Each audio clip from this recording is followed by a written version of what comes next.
Please sit down. I am on. I'm asking if you can hear me. Yeah, we can hear you. Go ahead. Yeah. Okay. So, Ms. K, you did a good job. I was listening before I decided to join the live. Nice one there. Yeah, I was here the last time we talked, and I'm Nigerian, but I live in Europe.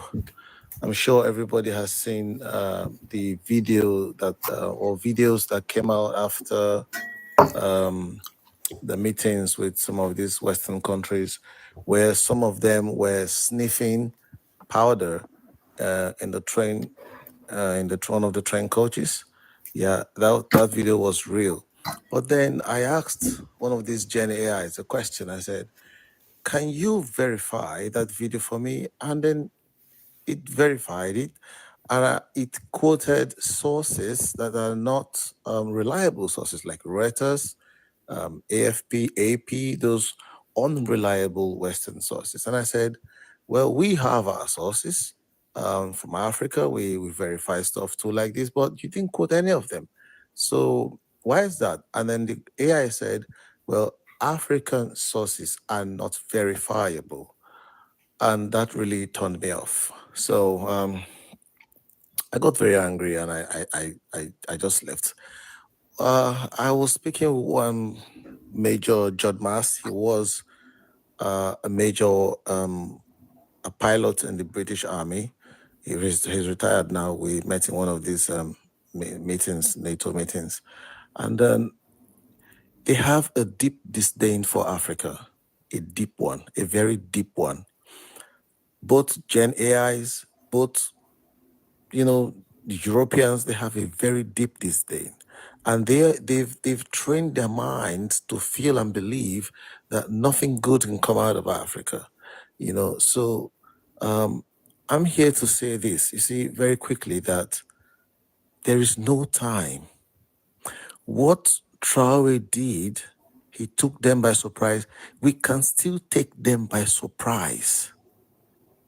We can.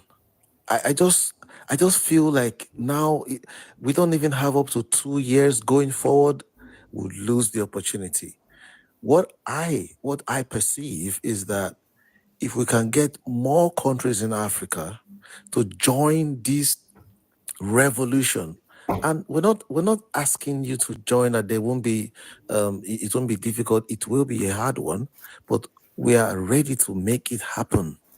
Whatever is required, whatever is needed. They are at their weakest ebb right now. They are confused right now.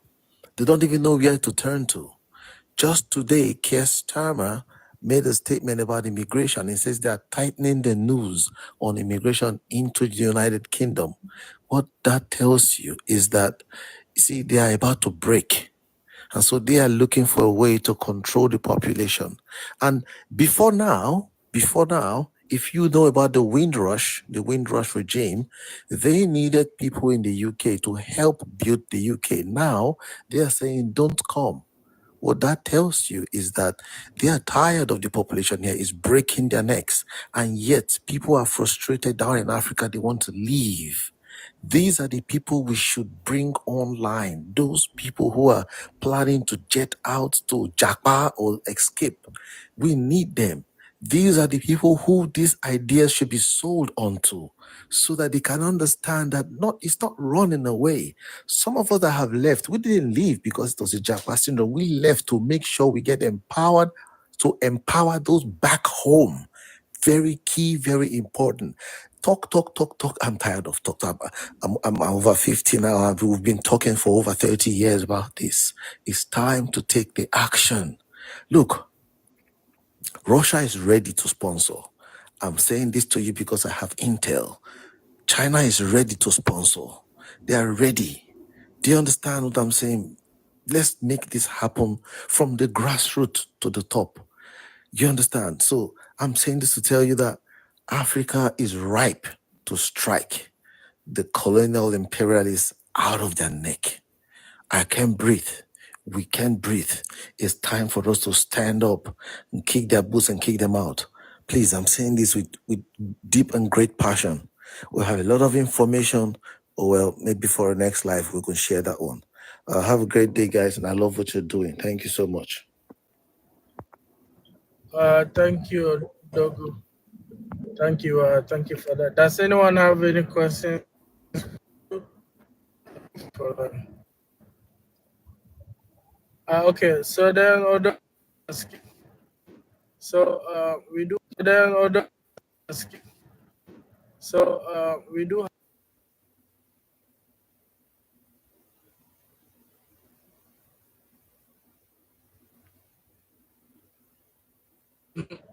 do you can just kick them out. What is your take on that? If Yeah, Odogu? I heard you. The last time I spoke, I said allegiances and alliances change. We've been through centuries to know that Russia supported the Nigerian army against the Biafra in the Biafran war in the 60s. Russia supported them, right? Supported the Nigerian army. Russia supported the United States in several of their wars. You see, but right now, alliances and allegiance.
But they don't see RT, right? They don't see most of those Russian televisions. Why? Because the West has controlled what we hear, what we listen to. Do you understand what I'm saying? So their boot is all on. We need Russia. We need a new, different kind of alliance for technological development, right? For businesses. They thought they were going to succeed in taking Russia out during the Ukrainian, and Russia-Ukrainian war, but they didn't. They didn't succeed. Russia is doing very well. Their currency has done better. The ruble is flexing its muscles. Russia has been selling more oil than ever to both China, India, and other countries in the global south. So listen, we need Russia. By all means, we do need. Thank you. This thing that you just said, okay, it is challenging, especially for you, an African, talking about Africa and what is going on over there. Most often, you get them to challenge you, even some who haven't even stepped foot over there.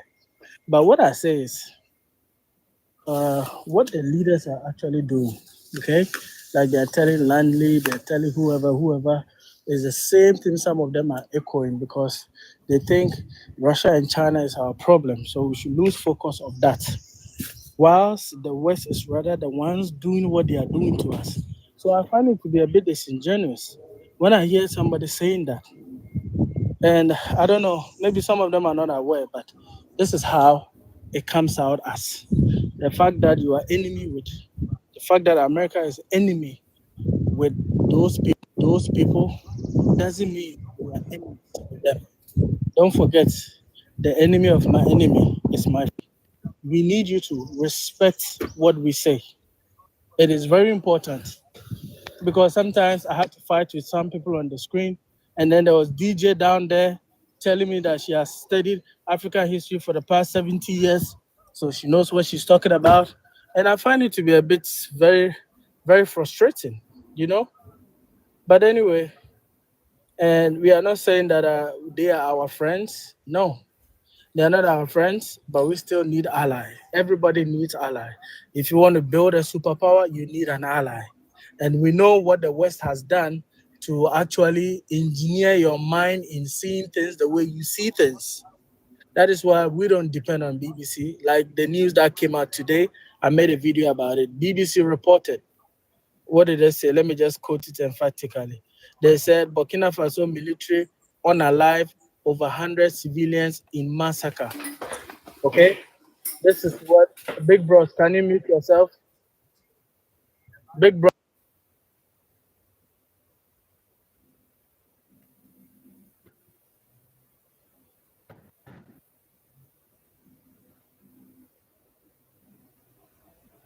Yes. So let me show you briefly. This is what they are saying.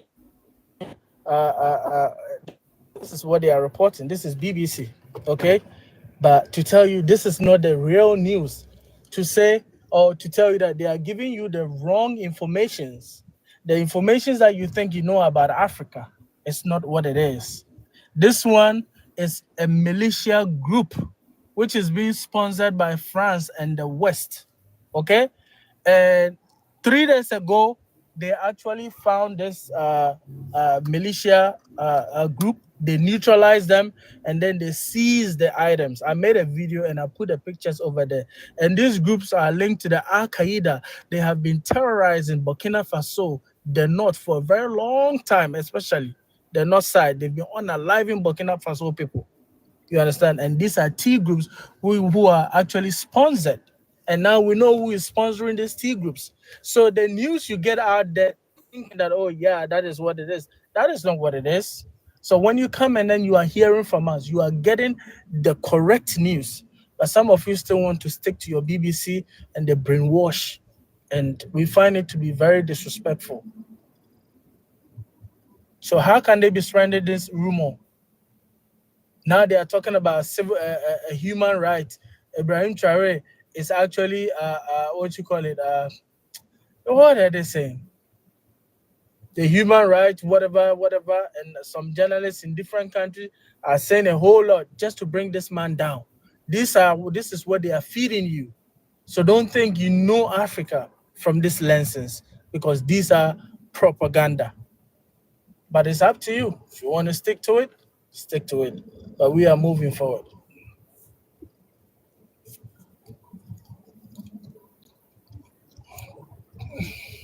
Yeah.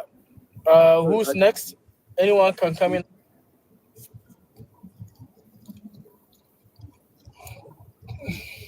Yeah.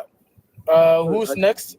Anyone can come in at this To point. get engaged with information.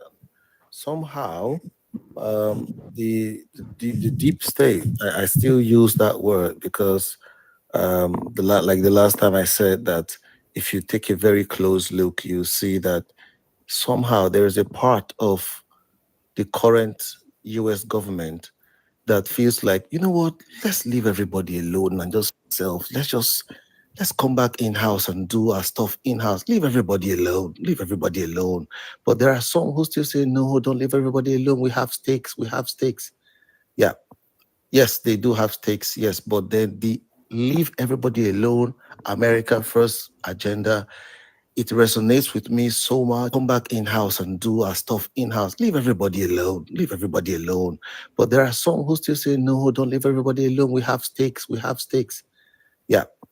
Yes, they do have stakes. Yes. But then the leave everybody alone, America first agenda, it resonates with me so much. But then if we can get people to align themselves with, certain applications, RT, you can go and download RT.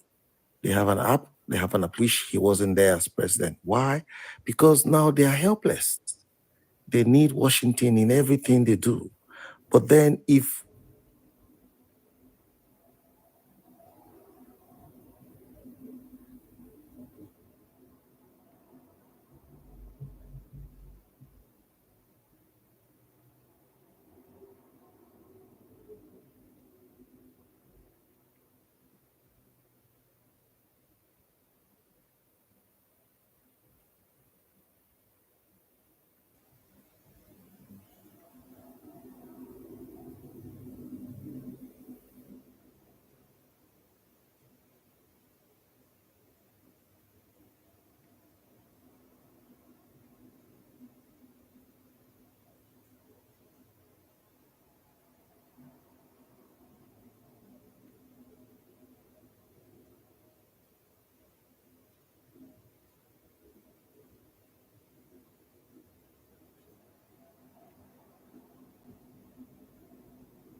specifically Western nation or any allies, we can able to get interest to Africa, we can have as any allies. Very important things Odogwa mentioned, Russia, specifically Russia. Russia is one of the strongest, if not the strongest country in the world, and is looking for Africa, especially Africa, because the Africa young nation rising up now, and then need help, and then need to help itself as well.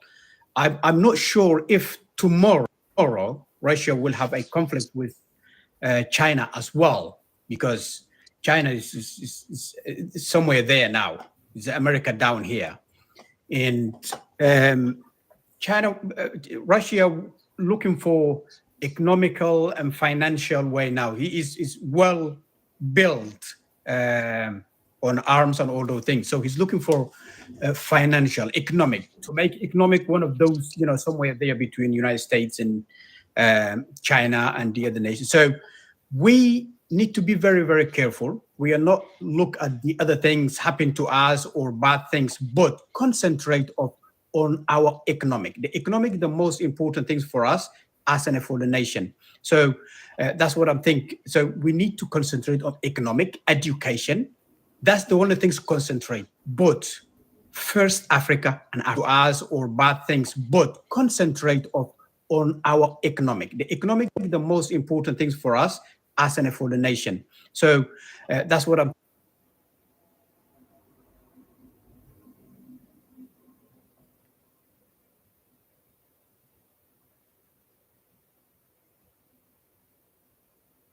paranoid.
In Nigeria alone, especially in the northern part of Nigeria, in Borno, this for you to launch a news media, you just need to have a host. MS have a host. They can't take RT down. They've been trying to take RT down for long, but by the time they see Russia has thousands of satellites. Thousands of satellites. It's either you didn't understand what he said or I didn't understand what he said. Well, From what I gathered, he's talking about Africans having a channel reporting African news correctly. Yeah. I didn't think it's about the media, but it's about, I don't know. He can repeat himself. No, I don't think. I am driving somewhere. I think Odogwa got it exactly. What I meant is today Russia and to those who want to be our African allies truly for long term, I think today it's flexible and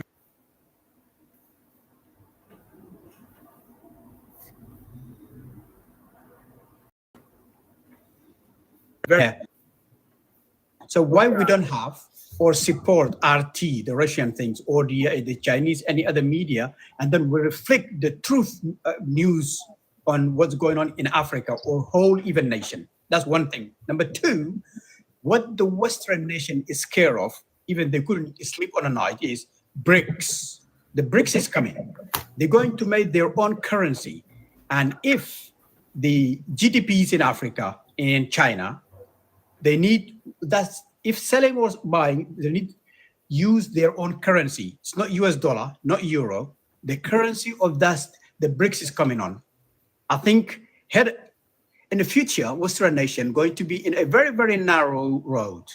We as an African in a very fantastic and great position to deal with our allies, but also we need to be very, very careful, open-minded, okay, and then build our nation carefully to our future generations.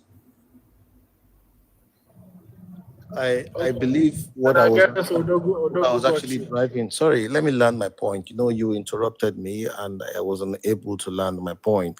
What I'm trying to say is that before you can actually successfully launch a media house, whether a print magazine, like TikTok right now, TikTok is operating because there is a Chinese satellite in Africa. There is a Chinese satellite that hosts TikTok's domain. You can't host these things when it is hosted by your killers, by your colonial masters, by your Googles. These are the guys that host some of these cloud software. They host it. So you want to talk against them and they're hosting you? How's that going to happen? We have an ally in Russia, more than an ally in China. I can tell you this for sure. China has exploited us more than even the West. Let's not go there. But I think they're right now they're trying to, trying to clean up their name. But we have an ally in Russia, and I can see the Burkinabe president speaking to say we need the world to hear our voice. And the only way that can happen is if they can host us in their satellites. They can host our TV channels, softwares, our applications, our phone networks, everything. If they can host us on their satellites, everybody will hear the truth.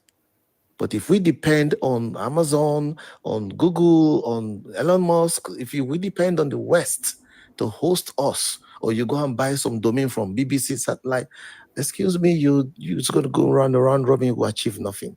So that's why I say it's possible. We are slowly getting there.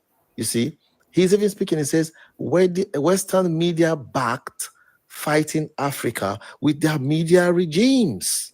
They are fighting us with their media regimes. These are media regimes everywhere. So if we have Russia say, you know what, Burkina Faso, who would host your media house, who would host your national television, who would host any technological output or development or innovation you have on our satellite, is coming right on the space of Africa. And then they move one or two to Burkina Faso. And then Burkina Faso can latch on those, create the domains, and begin technological innovations. We, in other parts of Africa, we can rent it, we can beg them to host us, or pay a fee, whatever. But if we depend on the West, we will. That's why we're where we are today. I talked about DSTV. They say, oh, DSTV is nice. They show UEFA. Tell me any station that is not Western backed that you are watching right now in Africa. Can you just name one? None. Everything is Western backed. And the reason is because they own the interspace. Their satellites are hovering all over us. So we need that to begin this fight. We must make sure that Russia gives us that support so that the world can hear our voice and give us the support that we need. People rally around and come for us. That's what I'm talking about. Thank you. All right. Thank you, Odogo. We have Sorry, the host. I want to ask Alba. Odogu a question, please. Sorry. I just want to ask a question to Odogu. Okay, make it short because we have a new panelist. Go ahead. Okay. Okay, my question is this, as in, what I'm trying to say is, can we trust Putin for him to be there for Africans so that the world will hear us just the way you expatiate and elaborate? Can we trust him? Because based on what you expatiate concerning the China, they are trying to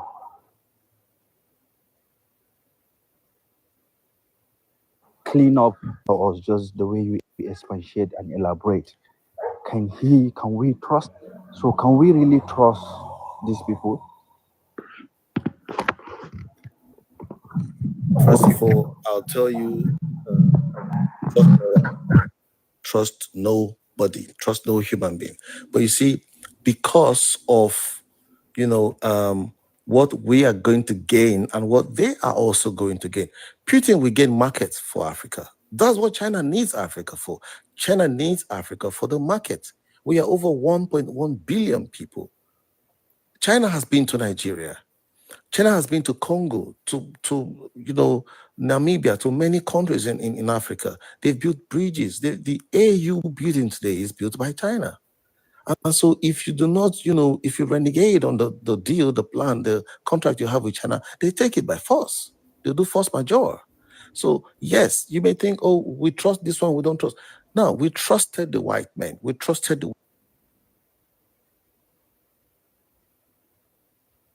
So yes, man, we trust at least align with someone who is the enemy of my enemy. I don't really want to talk about trust. The enemy of my enemy has a total of about 220 satellites in the orbit and has 9,000 operational satellites. I believe if Putin can say, you know what, Africa, if you want to align with us and our plan to, do business together, to share mineral resources together, we can give you 100 out of these 9,000 operational satellites. Launch your TV stations, do whatever you want to do. Let the world know that, listen, bro, have you watched Wakanda? Do you think that movie was just a science fiction movie?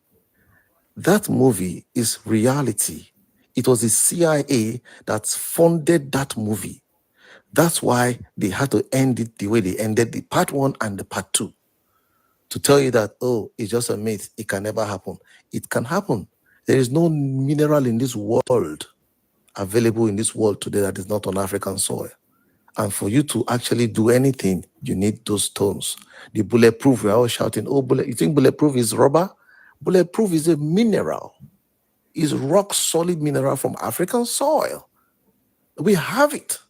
So look, if we can just have an alliance with the enemy of our enemy, we can do better. At least we can run 10 steps ahead when we have 1,000 to cover. So yeah, trust, no, but right now, where we are, we need Russia more than we need anything else in this world. And can I say And something? if you start off being paranoid, you will not achieve anything. The person dropped. Yeah, go ahead. So, Odogu is right, right? The enemy, the person, the people, the country that are currently supporting Africa, they are all enemies of the Western. Okay. Now, North Korea, and those are people that kind, especially for Russia and they are afraid of them. On a serious note, and the reason why all these things is happening is because they couldn't take what they have, and they stood on their grounds. So, do we trust Putin? No. Do I trust North Korean guy that I've never seen his teeth? Absolutely not. But if he's going to help me get rid of our enemy, I support all, and I welcome all those help. Also, with everything that is going on, Trump wants to be like Putin so bad that that power. That's how hungry Trump is. So when Putin is on our side, because at first before the Ukraine war, they thought America and North Korea, Russia were coming to be friends during the Obama regime. But until then, Putin let them know, listen, we cannot be friends because you show me where you stand. Am I saying what he's doing with this kind? What is that? The country I just called, but it's not right.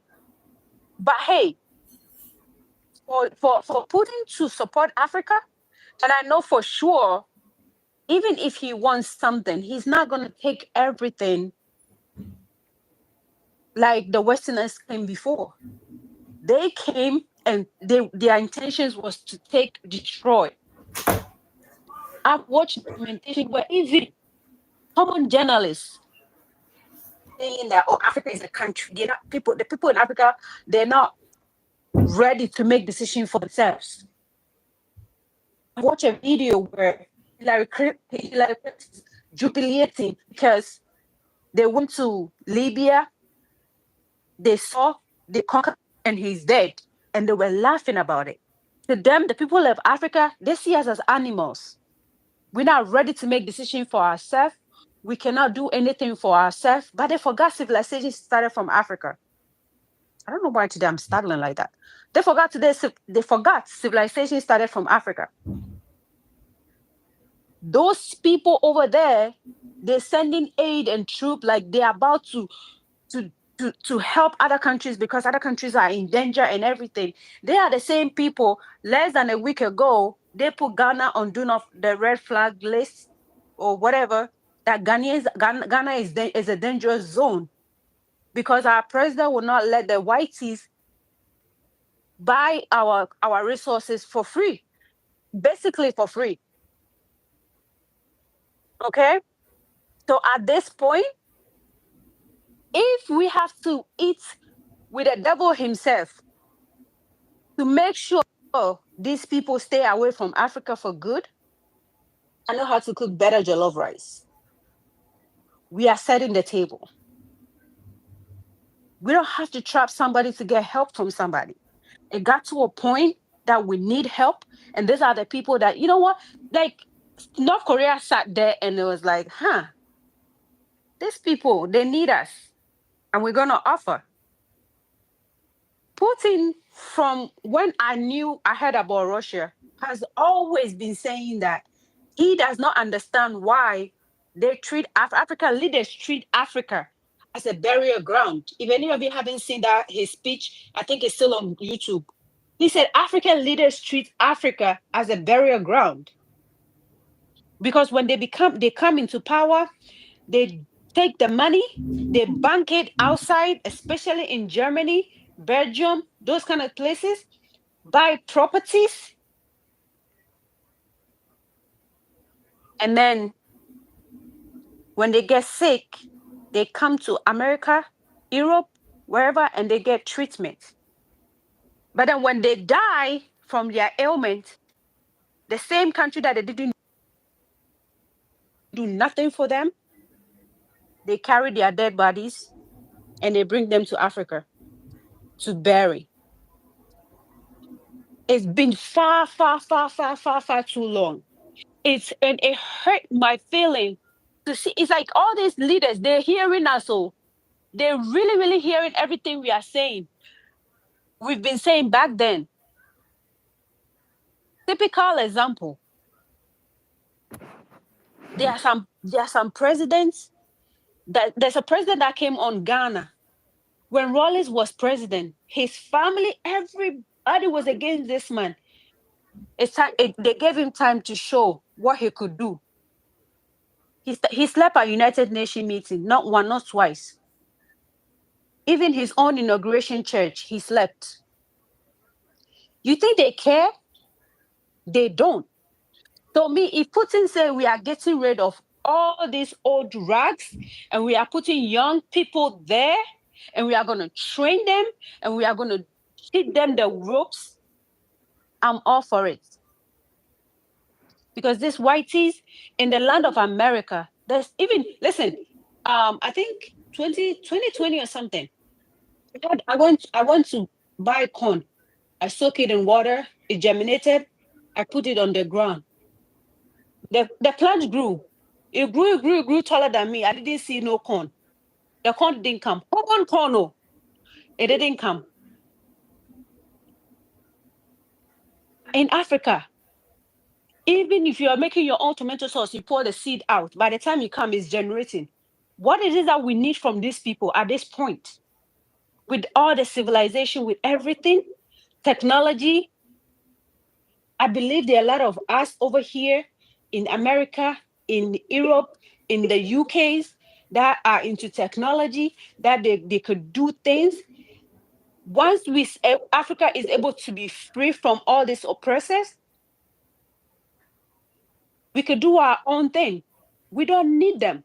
These resources that the people are so afraid that they have, and they have this pew, and they have this, and they have that, and they have this. All those resources are coming from Africa. Everything they have is coming from Africa. These armored cars that they send into Ghana. There's a man in Ghana that did the same armored car. So why do we need that? And that's just everything they have is coming from Africa. These armored cars that they send because we don't want it. If we need armored car, Kantanka could make us better ones. That's what they do. Antaka has already made the armor cars, but your president is not paying attention. Let's see if this new one will pay attention to him. He has even made robot soldiers. And I know a Look lot at of you this. have seen it. He Look has at made this. robot We soldiers, have rockets. something. It's crazy. We have some things in Africa that these people, the joy that I have in my heart when about this is that the first step is the coming together.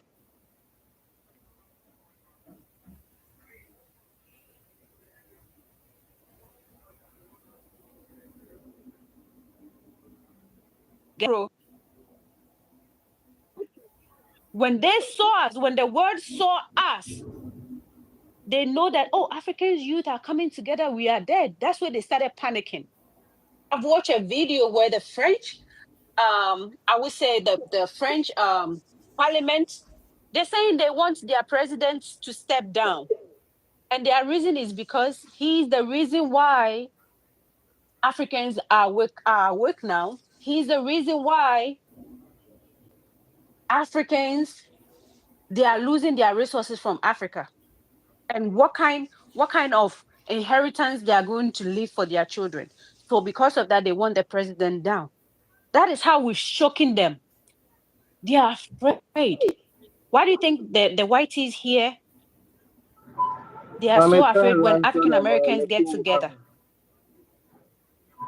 So what I have to say is, like, we are already in this, we've already taken one step, let's make it two step. And we shouldn't say we don't trust nobody, but at this point, where the help is coming from is where we are grabbing on, and it's coming from a very strong hold that these Westerners are afraid of. So to me, I'm all for it. I'm done. Solid, I'm solid, gonna eat solid, my solid, fufu. solid. Thank you, thank you. Lakur, I think you are new on the panel. Let us know where you're from and give your take.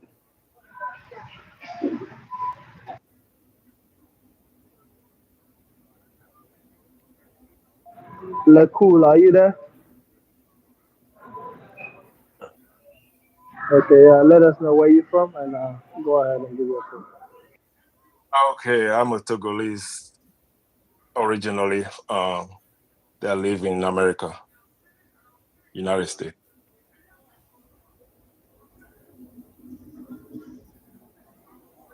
All right, I like proceed. okay, yeah, I like the conversation that you guys are having. Unfortunately, I just want to stay back a little bit and then get into like the man-made because I don't know the subject that you guys are discussing. But when I joined you guys, when my sister that just spoke was talking, I like the what she's talking about, so that's why I joined you guys. Okay, all right. We are talking about the revolution in Africa, like you know. Yeah, it's only African issues, African matters. The revolution and Ibrahim Traore. And the propaganda BBC is saying today, they said Burkina Faso is unaliving his people, which we are here debunking and talking so that our brothers and sisters in the Caribbean, in the UK, the places where they don't get the original news, just because they paint the narrative to them, that's why we are here speaking, so they can hear us and understand the real truth. So, yeah, if you still don't have anything to say, we have an open panel. Anyone Okay. can speak, but please don't let us speak over each other. And please, let's tap on the screen.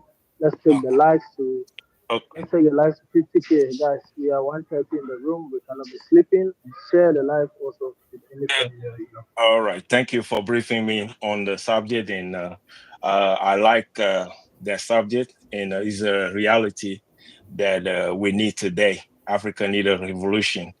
We don't need just elections, and the reason for that is we know we have experienced that election in a lot of countries. Any country, like most of the African countries, got independence from the 60s. Some of them, like Ghana, got it earlier. Some other country, only Ethiopia hasn't been colonized and got independence from the colonizers. So we need that revolution. The reason for that is all those elections just a form for them to put their puppet on the head of the states, on the head of the country, so that they can get our resources for free, steal our resources. They're not getting it, they're stealing it. And they're just giving some pieces to the puppet that they put on the power. And that's what is going on. Like I just say, I'm from Togo. And I don't have to lecture you guys about that. So we need that revolution for the whole Africa. If we don't do that, we can't move forward. And that's what I would like to say on my behalf, and we need to support and protect those revolutionary, especially those three countries: Mali, Niger, and Burkina Faso. The the governments and those presidents need to be support and protect, and that's what we going to do, because we have to do that, and then we can see by the past. If we take Burkina Faso, Thomas Sankara was in the same on the same agenda, and then he had that idea. Before him, we had other presidents that got assassinated, killed in different ways. The reason why today is hard for them is because of the social media, and that is a tool that God gave us. And in today's day and age, we're not gonna sit having these tools and let them kill our revolutionary. We're gonna support them, and we're gonna be in the way for them not to do things that they did in the past, in the 80s, 60s, 70s, 80s, even 90s. Even lastly, with Libya, it's not going to work anymore. So the whole continent are coming together. The whole continent is getting awake, and we know what he has been, and we know what it is, and that we're going to defend our freedoms. That's what it is. And thank you. Thank you. Before we move on, like you said, the whole continent will have to come together and protect this leader. Now we have 130 in the room. Thank you for 40K likes. We can make it to 50. I always say that talking about African issues is very difficult because a lot of Africans are not interested in African issues. So I really appreciate the numbers I see over here. It shows that Africa is really, really changing and people really need this revolution. That is why you guys are here. Leku, let's talk about Ivory Coast, which is very closer to you. You know what is happening. You know how Ouattara is onto Ibrahim Traore and some Ivorians also onto Ibrahim Traore. Even we've been experiencing some of them over here on this panel. I believe you've heard it, something like that, right? Yes. What is your take on that? Very quickly, so that we can move to Okay. Isabel. Okay. When it comes to Ouattara, we know how he comes to power. He's been given the power. He's been given the power. They put him a French people with with association with NATO countries, Western countries, the imperialist countries. They put him on power, so he has to do whatever benefit them. He's not going to do what benefit the, his country or Africa, and he's on an agenda. So he's doing what he's supposed to do. So we, the people, have to be in his way and not let him. But unfortunately, when that happened, they have they kill people, they jail people in You cannot use exa- the K word. You use well, yeah, honorable. yeah, yeah, yeah, yeah. Okay, yeah, yeah. That they get people not to be able to speak. So it's a reality. And what he is doing, he has to do everything that those revolutionary countries don't succeed. If they succeed, he fail. You understand? So he has to do everything. When it happened, when the coup d'etat happened in Niger, who says he was ready with his soldiers and to go into Niamey and change the president, the new president that just took power, and it put the old president into power, and they say they already have everything and this and that, this and that. It's because somebody told him that that's what he has to do to be. on the power. And that person, when he ran for the third term, which was illegal, that person came out and supported him with some idea, like a childish idea. It's like, he was this and that. Is like, Oh come my on. God, it's supposed to be So, very short. so so I'm sorry for going that far, but yeah, he's on an agenda, and that's what he has to do. That's what I had to say about that. Thank you. All right, thank you. At this point, before we go to RM3, does anyone has anything to say? Hannah? Okay, let's go to My brother RM3. just RM3, spoke. open your mic He and then tell us what? Somebody talking? RM3, let us know where you're from and give your take.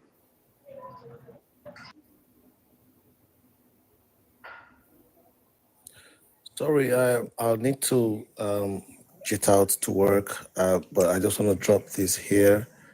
In Europe, they don't even have the soil to make their own products. Say this again and again. Need Africa. But Odogu, I really asked if anyone has anything to say. Nobody responded to me. And now I ask somebody to proceed. Yeah, I heard that, but when nobody was responding, I just said I should quickly drop this. If anyone begins to speak, I'll stop.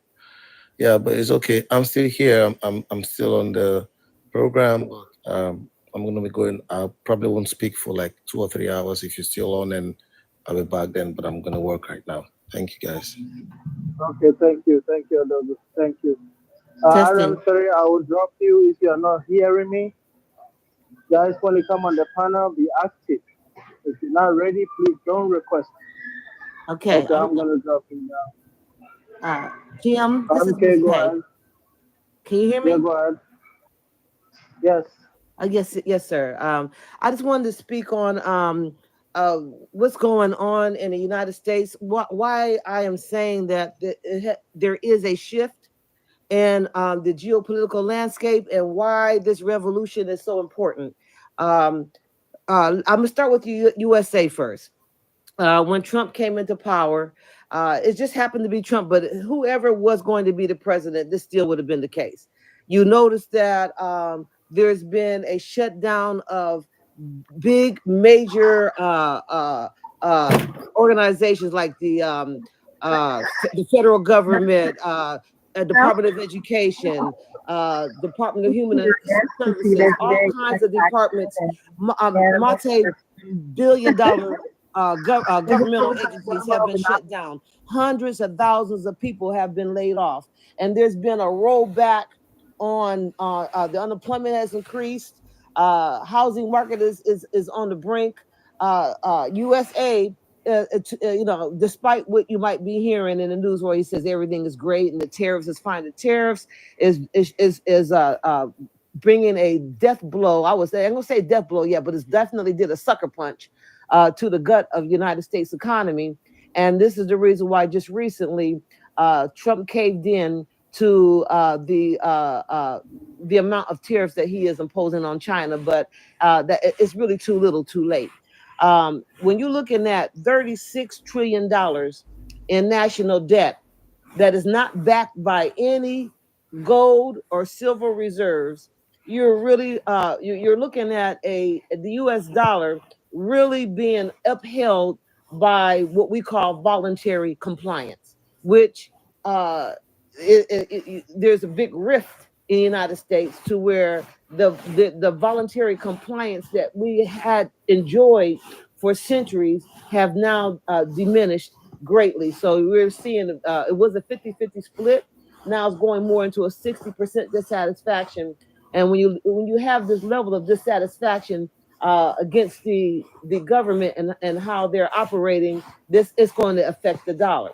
While the dollar is being affected, you'll see where U.S. has backed away from its alliance with NATO, putting requirements on them in order for them to be a part of for the NATO alliance. So that kind of helped breach the NATO alliance. All while this is going on, we have the conflicts the European conflicts, I want to call it, with Ukraine, and then we have the conflict with Gaza.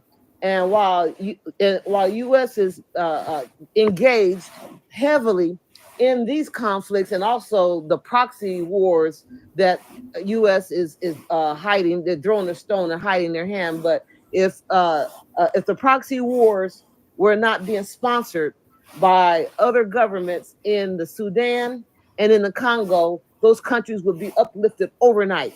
It is not the people of those lands that are causing the conflict, but it is the sponsorship of the arming of the militias that are really being sponsored by the European government, UAE, and so forth. So that while those conflicts are still ongoing, what has happened is that became a great incubator for what is happening in Africa. So let's talk about Africa for just a moment and why Africa is more important than what a lot of people actually recognize and realize.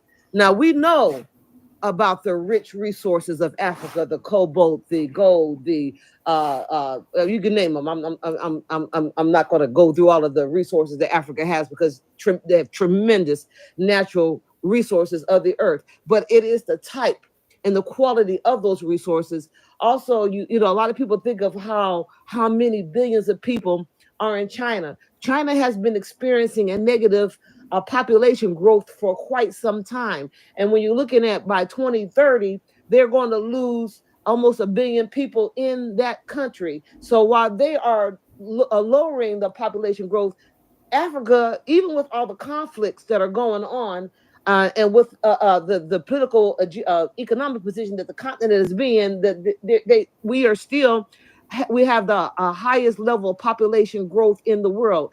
People always look at your natural resources as the thing that to admire, and it is admirable. Of course, the natural resources are absolutely admirable, but never forget that Africa's greatest resource is not in the dirt; is on top of your necks. The people of Africa are its greatest resource. Never forget that. You are the greatest resource of the world, the people. But let's look at the type of resources that Africa has and why it is strategically and geopolitically important as we move into a new millennial of time. When you think of weaponry, the spaceships, the rockets, the ammunition, the trucks, all of those heavy metals, Africa.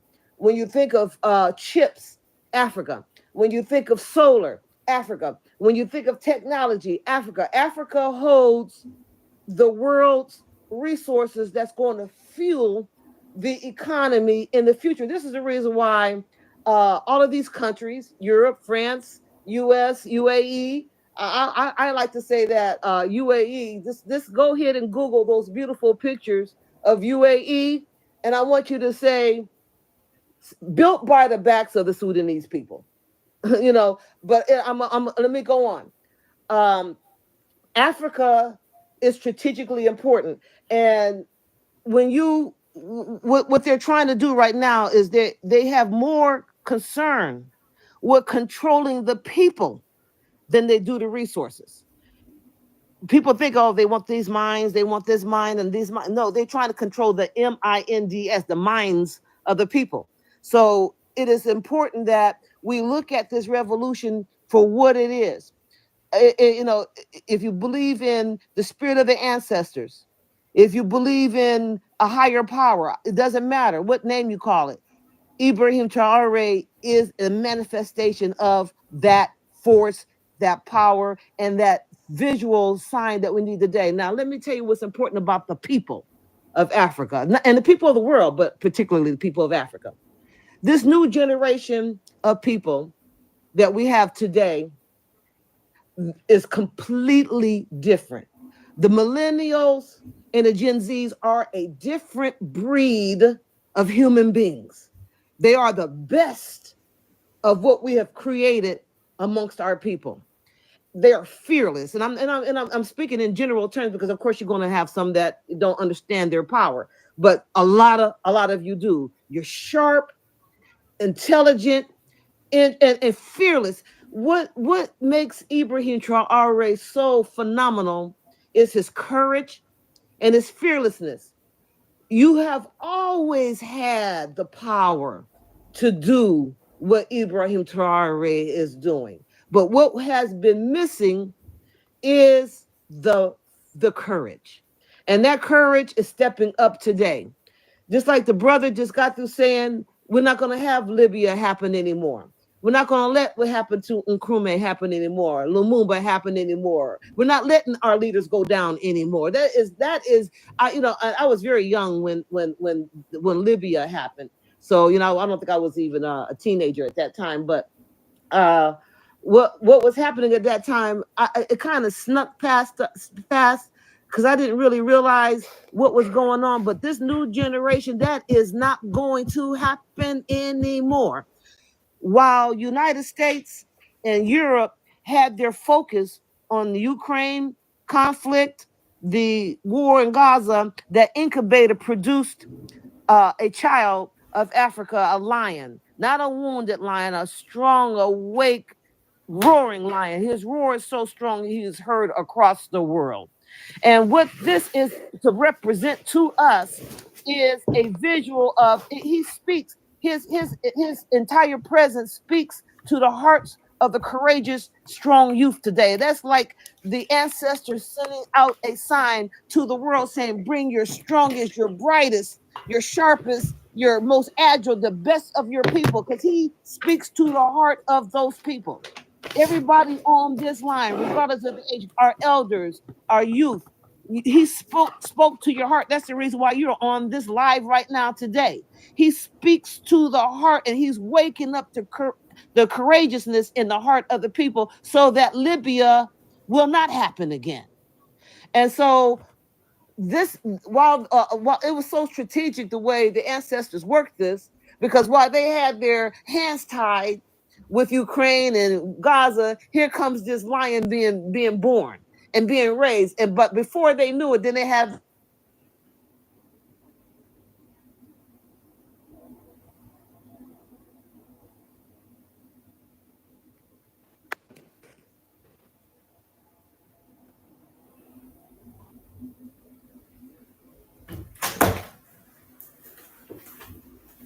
Miss K, are you there? Hello, Miss K. Yeah, I can also know you. RM3, you came up, I called you and called you. You didn't respond. Guys, when you're coming on my panel, you have to be ready to speak, okay? And immediately you come, you mute yourself. I don't know what happened to her, but Miss K, you can come up again. Guys, tap on the screen, 50K. You don't have to beg. You have 120 plus in the house. We can do this. Tony, I think I need to start timing because some of you are not ready to stop. You are cooking. Tony, you have 5 minutes. Introduce yourself and proceed.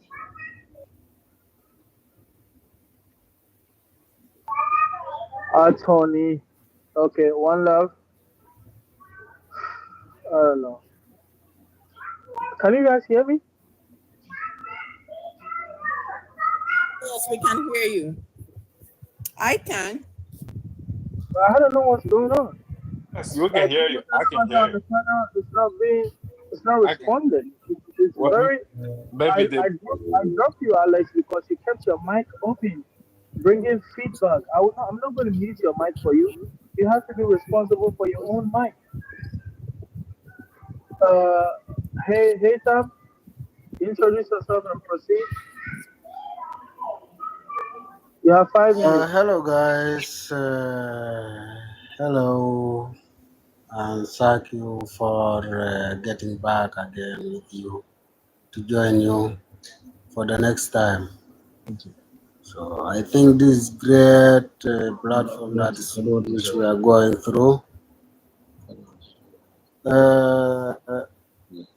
Really, I don't have much word to say, but what I try to say is that I hope the whole African leaders must take the same way that Abraham Traore getting on, because now, as you you all saw that Ibrahim Traore he have said that to Russia, if you want us to be your allies, and if you want a great allies, that means you have to teach our youth to know how to exploit their resources, so that they are going to be great, and then they will be your greater support and your greater allies, so we can face the Western policy together.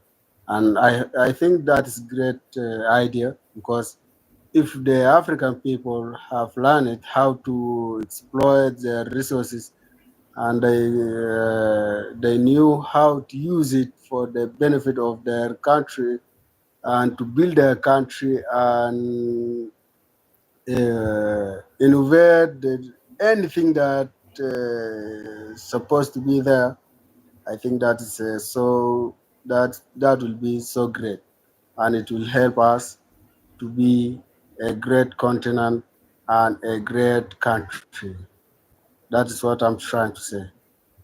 Instead of going to seek for help and seek for being given assistance, whatever things like this, you have to know the way how to manage your situation, how to produce what you need, and exploit your whole resources for the benefit of your country instead of seeking it from the outside. So it also will reduce the how do you call it, the exploitation of your country, because those people whom using to take your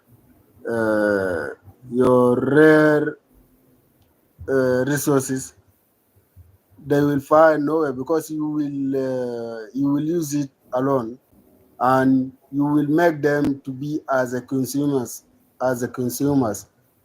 not only you to be as a consumer, but they are going to be a consumers, and you are going to be a producer.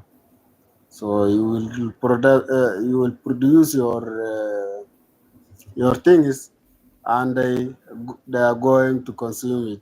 As now you are using to consume their production, they are going to they are going to consume your production, instead of you only uh, consuming their production, and they take your mineral and take it there to the countries to reproduce it, and they get it back to you to buy it by the highest 10,000 much higher than the price that they bought from you. So that's the great way of building the country or building the continent. So I don't have so much as I have said, but this is the idea that I'm trying, and I hope you have understood me and you have got me well. Thank you. Yes, we have. Thank you. Thank you so much. Uh, Anthony, let me know whenever you are ready because I kept calling you. RM3, you have 5 minutes. Introduce yourself and proceed. Good afternoon, ladies and gents. I'm from America, but my parents are. I'm from the Caribbean, from Haiti, and this is a really good panel. And I believe that um, everyone needs Africa, and Africa doesn't need anyone, to tell you the truth. But we also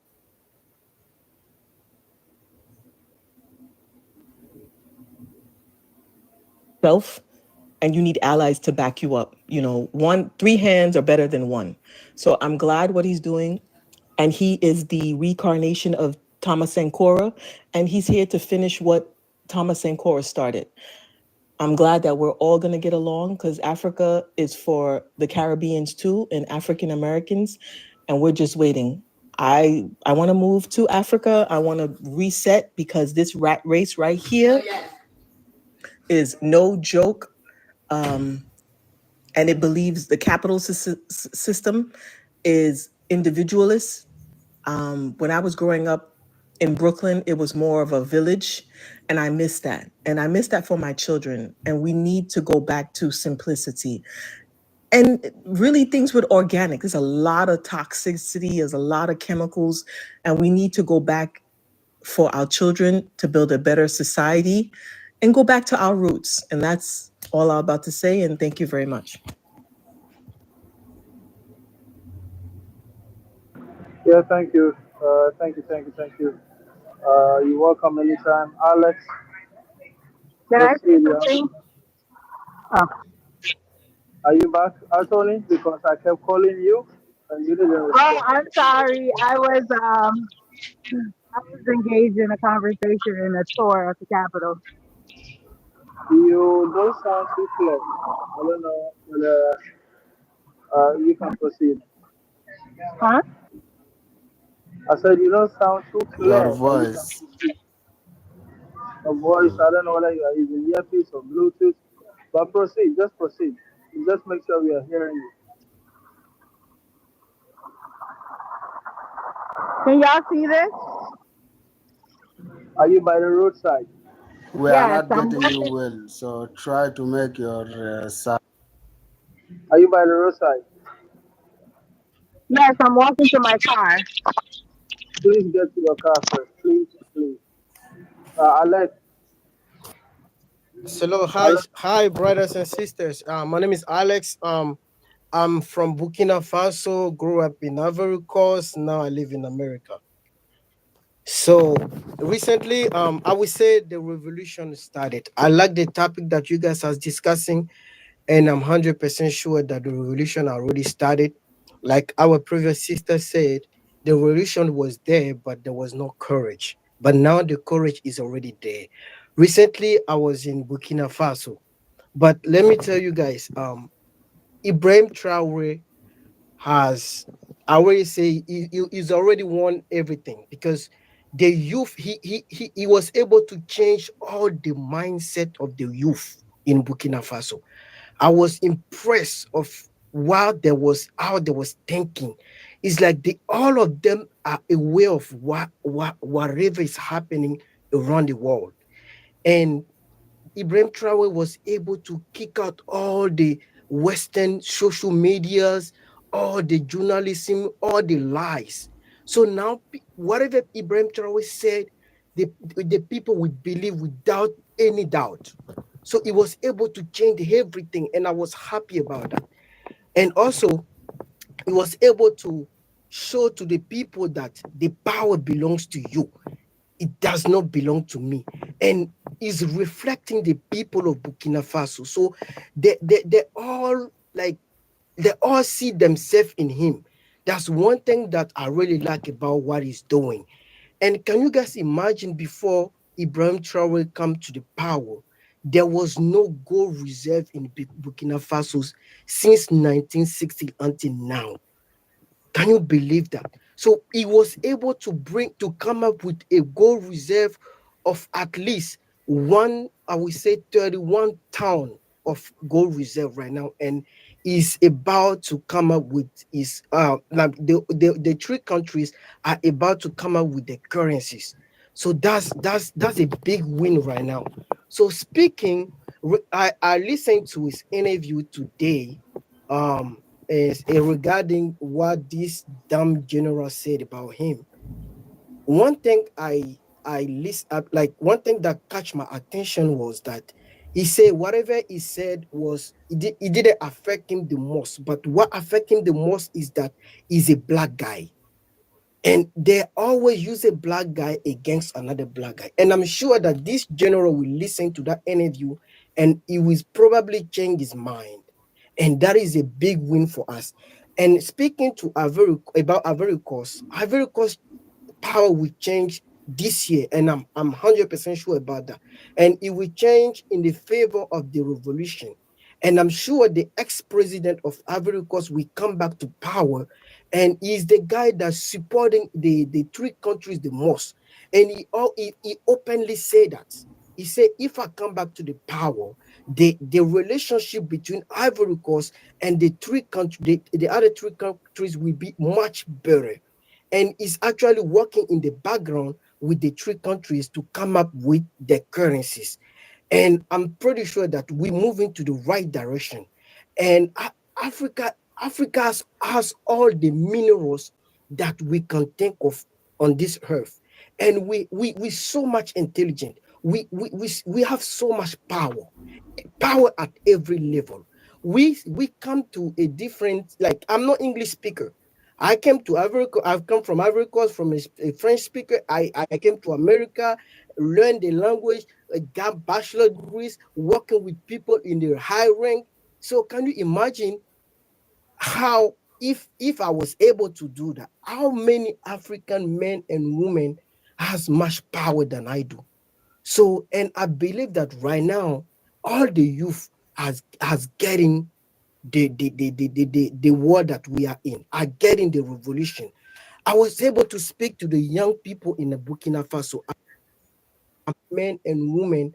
Now, all the youth has getting the world that we are in, are getting the revolution. Nobody can bring Burkina Faso down. If you try and you fail, you destroy yourself.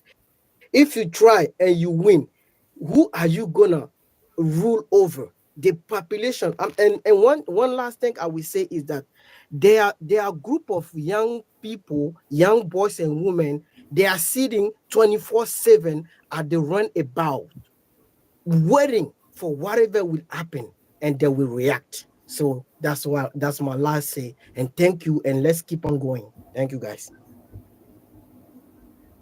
Wow, that's amazing. I like everything you said. If you can move from here to learn just the language, then how much more power do we have? We have a lot. Thank you, thank you, thank you. We have I'm able uh, to speak now. Anthony. Okay, go ahead. Take your 5 minutes. So I want you guys to think very critical about what I'm showing you right now and what I'm about to say. And you guys see what this says?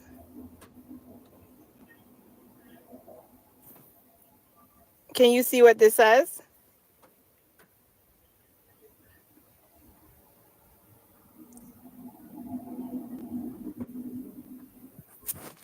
Are you guys able to see what this says?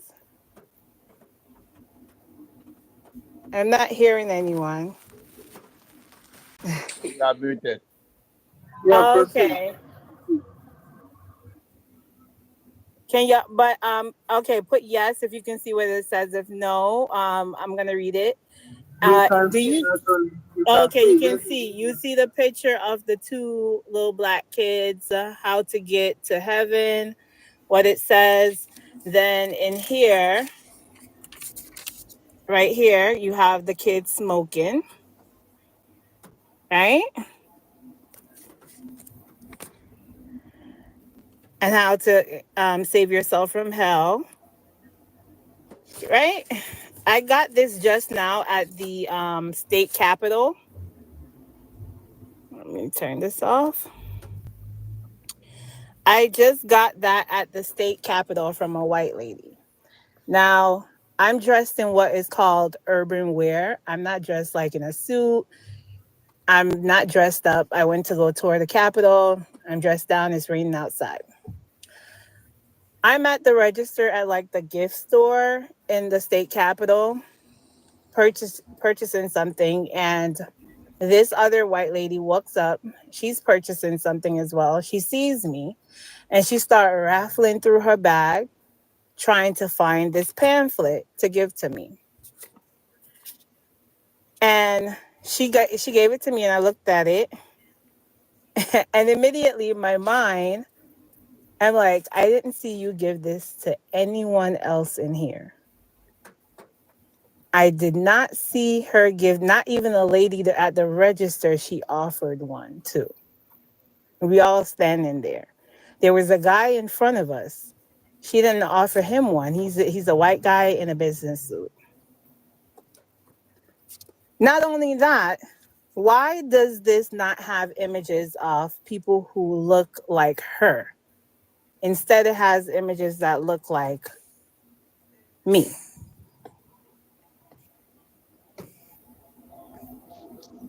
And she was so eager to give this to me. Why? Can anyone answer that for me? Dynamite, go ahead because I have a divided attention now. But this is I personal. mean, yeah. Say something about it. Huh? I can say something about it. Yeah, I mean, it's pretty obvious the reason why. And Because those who pray are black people and they are from Africa most of the time. yeah, I mean, for me, that's a psychological war again against people of color. And this is what these people do. Unfortunately, I think there's something chemically wrong, like there's a form of chemical imbalance in their brain that makes them feel they just have Dynamite, to make people. Huh? who is speaking? This is dynamite. Oh, okay. There's some You know, background noise. Who's speaking? that makes them feel like they have to put other people down, you know, in order for them to feel like they're human. This is racism, blank period, and it's unfortunate.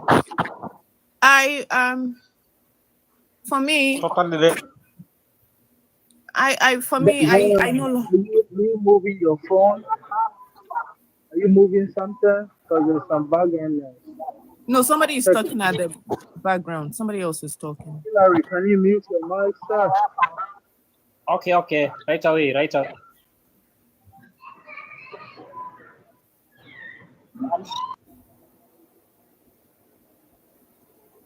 Yeah, so I mean, it's pure racism. Hillary, can you mute? You didn't mute. No, it's already mute. You're talking and we can hear you. So you're not muting. Yeah, maybe just mute. Your background noise is coming through. Yeah. So yeah, I mean, it's pretty obvious what it is. And for me, I learned to stop paying attention to, you know, people like that because it's ignorant. I know the motive. And for me, I believe if you know somebody's motive, you want them already. So yeah, that's all I'll say. Okay, Anthony, you want to go ahead and finish?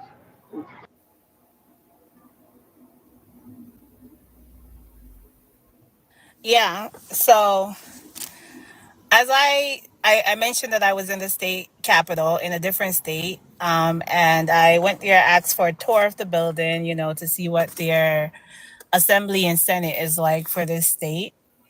And the way I was being looked at, and the way that um they were speaking to me like, oh my, like they're so happy to have me there. They'll make it seem because they're gonna enlighten me. And then this happens with this pamphlet. So it's visibly uncomfortable on their faces when they're explaining certain things to me. And I'm like, oh yeah, I'm trying to, compare and contrast because I worked in the assembly in New York. I work in the legislation. I worked in politics prior. And that is why I wanted to tour your building. And it's like immediately they kind of switch up. And it goes to show you, even if I had on a suit or if I was dressed in professional attire or Anthony, hold on.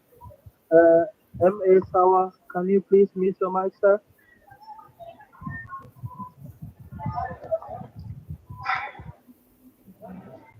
M.A. Sawa, can you mute your mic? God have mercy. Continue, Anthony. or even if I was just in like semi-professional attire, completely professional attire, I still would have gotten the stares. I still would have gotten the wonder why she's here. Look, and I walked around the building to see how many, the diversity of the elected official and the staff.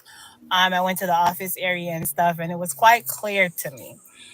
And this is what we face globally, like globally, because I stated before I've been outside the United States, and it's just amazing, like what Dynamic said earlier, the ignorance, the racism, their preconceived notion of them seeing me and just thinking like, who is she? She has to be like this delinquent. For her to give me this, she had to think, and for her to have the delinquent pictures of delinquent teens in here, not being image. So you're not ministering to your own people because your own people already have religion. They already have they're already going to heaven. They're already saved. So it's us that need savior. It's us that need saving. For you to have pictures of this in here and feel so comfortable giving it to me. And me constantly have to remind myself, girl, you got a license to protect. So you can't always get into a tit for tat back and forth with these people. Because I really wanted to say something to her.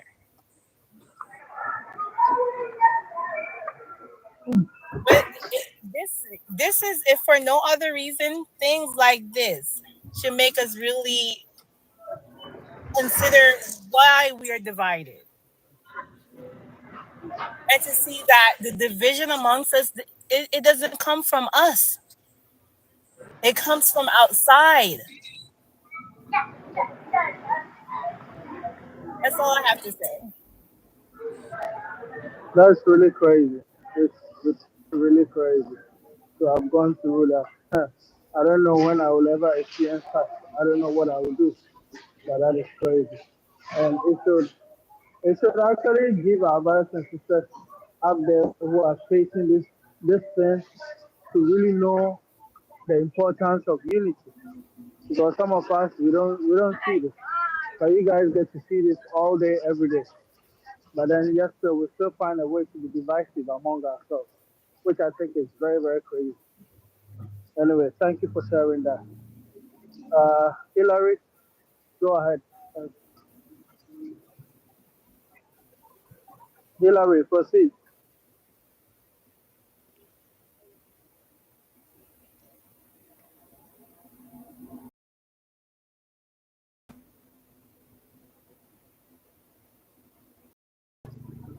Can Hillary hear me? Hillary, proceed. Okay, let's go to Jesus. Jesus, introduce yourself and proceed. Where are you from? Thank you very much, guys. First, I appreciate the gentleman who established this platform for us to have this kind of discussion. I appreciate the initiative. And I pray that all these, everywhere a Black person is, where I'm from, my name is Sylvan. I live in the United States, but I'm from Cameroon. So I'm going to try to say a little bit. I will be a little bit longer, please, more than 5 minutes, because I want us to use this platform not just as a support to Ibrahim Traore, but to see how we can also impact African youth the way he did by supporting his action. And let us say that revolution started in Mali, but we're gonna make Burkina Faso the capital of the revolution because of the action of this young man who impressed the whole world, who are bringing African together, mostly African youth, who are showing that we can do better by being ourselves, by believing in ourselves, by being courageous, by being refusing to be corrupt. How? You know, for a long time, these crooked people, by being long time, these crooked people resources to corrupt yourself, to corrupt you and few of your people, and keep the whole African, to enslave the whole Africa. That's the game. And they come through religion. Africa. That's the game. And they come through religion. Just the way this our sister was showing. But let us not spend time for that. How are we gonna keep the revolution going? Because it's a flame that our Ibrahima Traore light. We have to keep it up like an Olympic flame. How? Myself, I've been looking for a way to go to Burkina Faso because I want to go there, have my piece of land, and see how I can do something there to support him.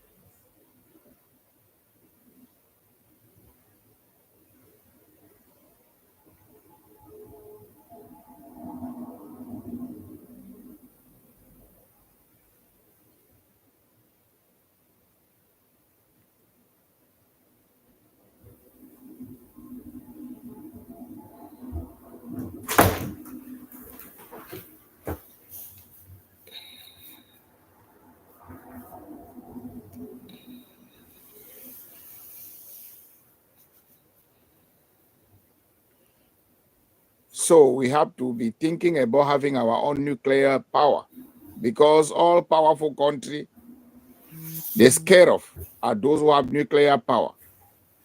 If Africa as a nation, as a continent, cannot have a nuclear power, it will be difficult for us to rise up and stand up. But this man he already put a solid foundation. But we have to emphasize by seeing how we can come as one, even in these three country AES, to have a nuclear power, being able to defend ourselves, because they can weaken you any time if they know that you don't have that kind of force. Russia, the best thing that we will be asking from Russia will be how to help us to get our own nuclear power. Then we can stand. You see, Pakistan and India, today they are fighting, but nobody can play. Everybody is standing because every one of those countries has a nuclear power. That's what we need actually, because Ibrahima Traore already showed us that we are capable to stand, to say no. But we also have these crooked imperialists among us, our own people who are, he called them the slaves, the slave of Salon. Let me say it in French. He called them les esclaves du salon. Les esclaves du salon. He called people like this guy in Africos, where all the coup are passing through. A neighbor of Burkina Faso, a neighbor of AES. So let us see how we can join and support financially by impacting other people's life in Africa, and see how anytime. I think social media is already a big support, because the whole world, because of social media, the whole world today know what's going on. Because of Ibrahima Traore, who refused to keep silent or to hide the secret, what they call diplomatic secret, that they used to kill people with. They used to kill country with. This guy, he became more popular just because he exposed. Say unalive, don't use the K word, say unalive. Oh, sorry about that. So he exposed what these guys were using behind. They were keeping leaders and call something secret. And that inside that secret, that's where they were cooking our own people. So today, the youth should be thinking about how we're going to support the revolution, how we're going to come with more ideas, How are we going to support and protect Ibrahima Traore? I know the social media already exposed, but let us see how we can be, physically able to protect this guy. He's fighting day and night. And you see how they try to kill him through poison, through many things, but God has been protecting him. So, as a man of God who I am, I pray for him every single day, and more leaders like him will come. Let Africa be united. Let us make use of our resources. Let us fix the price of our natural resources, so that these people, Africa will come as one, and these people will come also and spend their time in Africa and even seek asylum in Africa. Thank you very much, gentlemen. That's what I want, and I appreciate the idea. Wherever I am, I will support these people.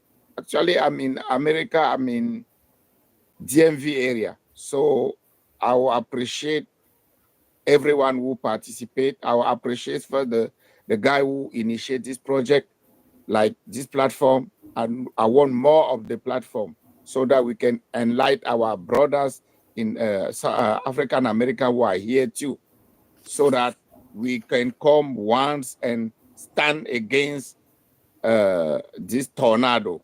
Thank you very much. Thank you, sir. Thank you. Well spoken. Thank you. Do we have Patriot? Are you here? Or does anyone want to I'm say here. anything? I Okay, am go here. ahead. So much for Let giving me us this know where you're opportunity. from.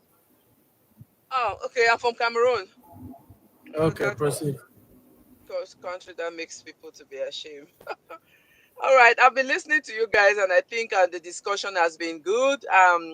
Usually, I listen for a long time before I, participate, and so I can get some points to explain. And then, just we are all learning here. We don't know everything. Come from different professions and different backgrounds. So, a lot has been said. I want to say somebody said that we have to support him. I think we all know that we have to support him in the different areas where we are.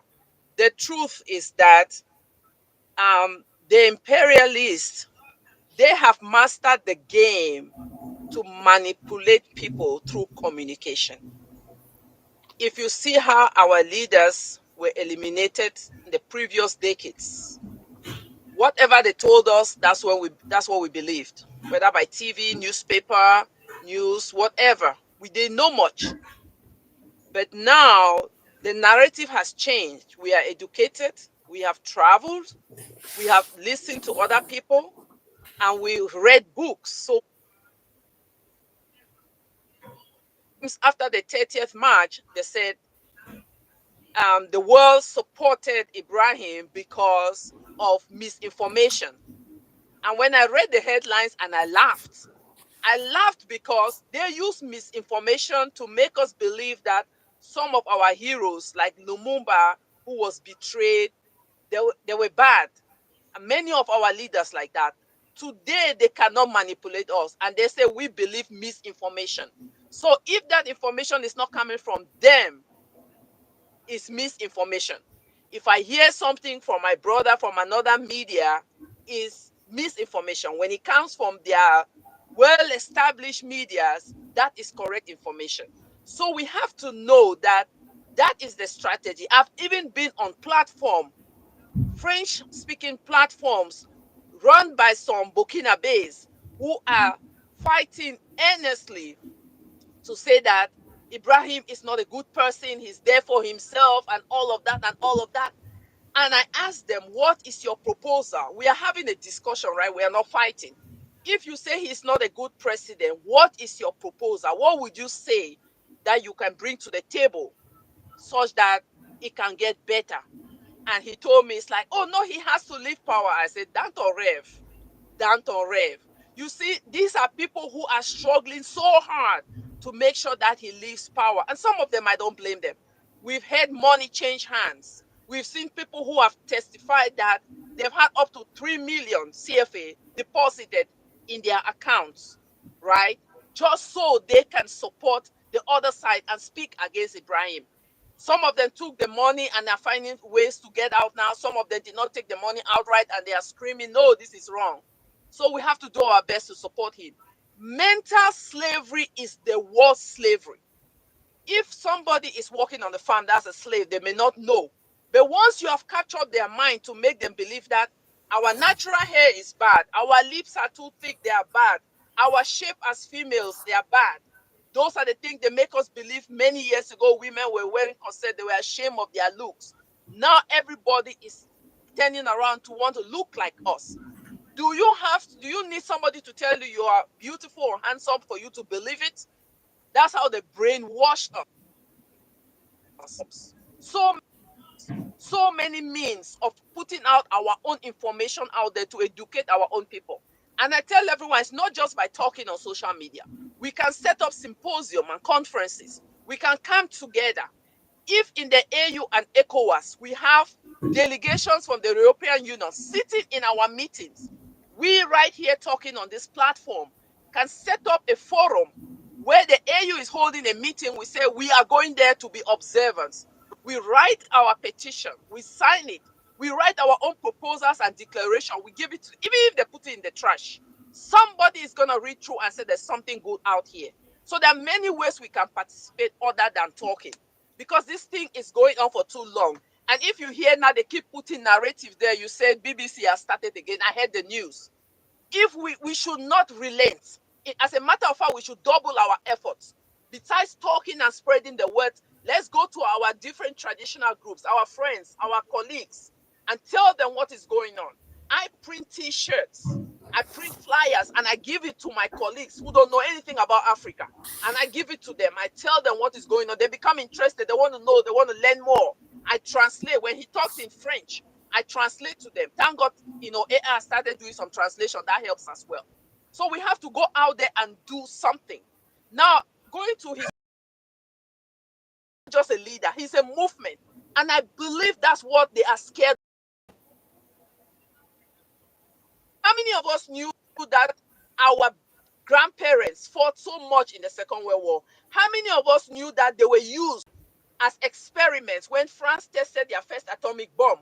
They put black people around it, see the reaction of the bomb on the human body. So he's an inspiration. He's exposing a lot of things. He's giving people encouragement. Do not be afraid. He's not afraid. When you tell me that I want to pull up myself, I say, okay, I have somebody who is strong. I draw some strength. We draw strength from each other. We draw strength from our unity. So when he opens his mouth to speak, what comes out is an inspiration. As somebody who is strong, I draw some strength. We draw strength from. That's why they say, oh, we are supporting him because of misinformation, because they cannot believe it. This is the first time in history that we are rallying so powerfully behind a leader without being scared. When it was Gaddafi's time, everybody is catching it. And that's why they say, oh, we are supporting him because of misinformation, because they cannot believe it. This is the first time in history that we are rallying so powerfully behind a leader without being scared. When it was Gaddafi's time, some people supported him, some people were scared. Sankara's time, some of us were too small, we didn't know anything, but my brothers told me what was going on. And I read about Sankara. Some were scared to support him, some were not. But right now, I believe the movement is more powerful. Sometimes somebody will give you a gift. You're not just going to say no. Remember, it's just going to take them a second to try to take Mahama out. If they see that he's getting too close to the very wide, remember, it's just going to take getting too close to the AES. He's treading softly. And that's the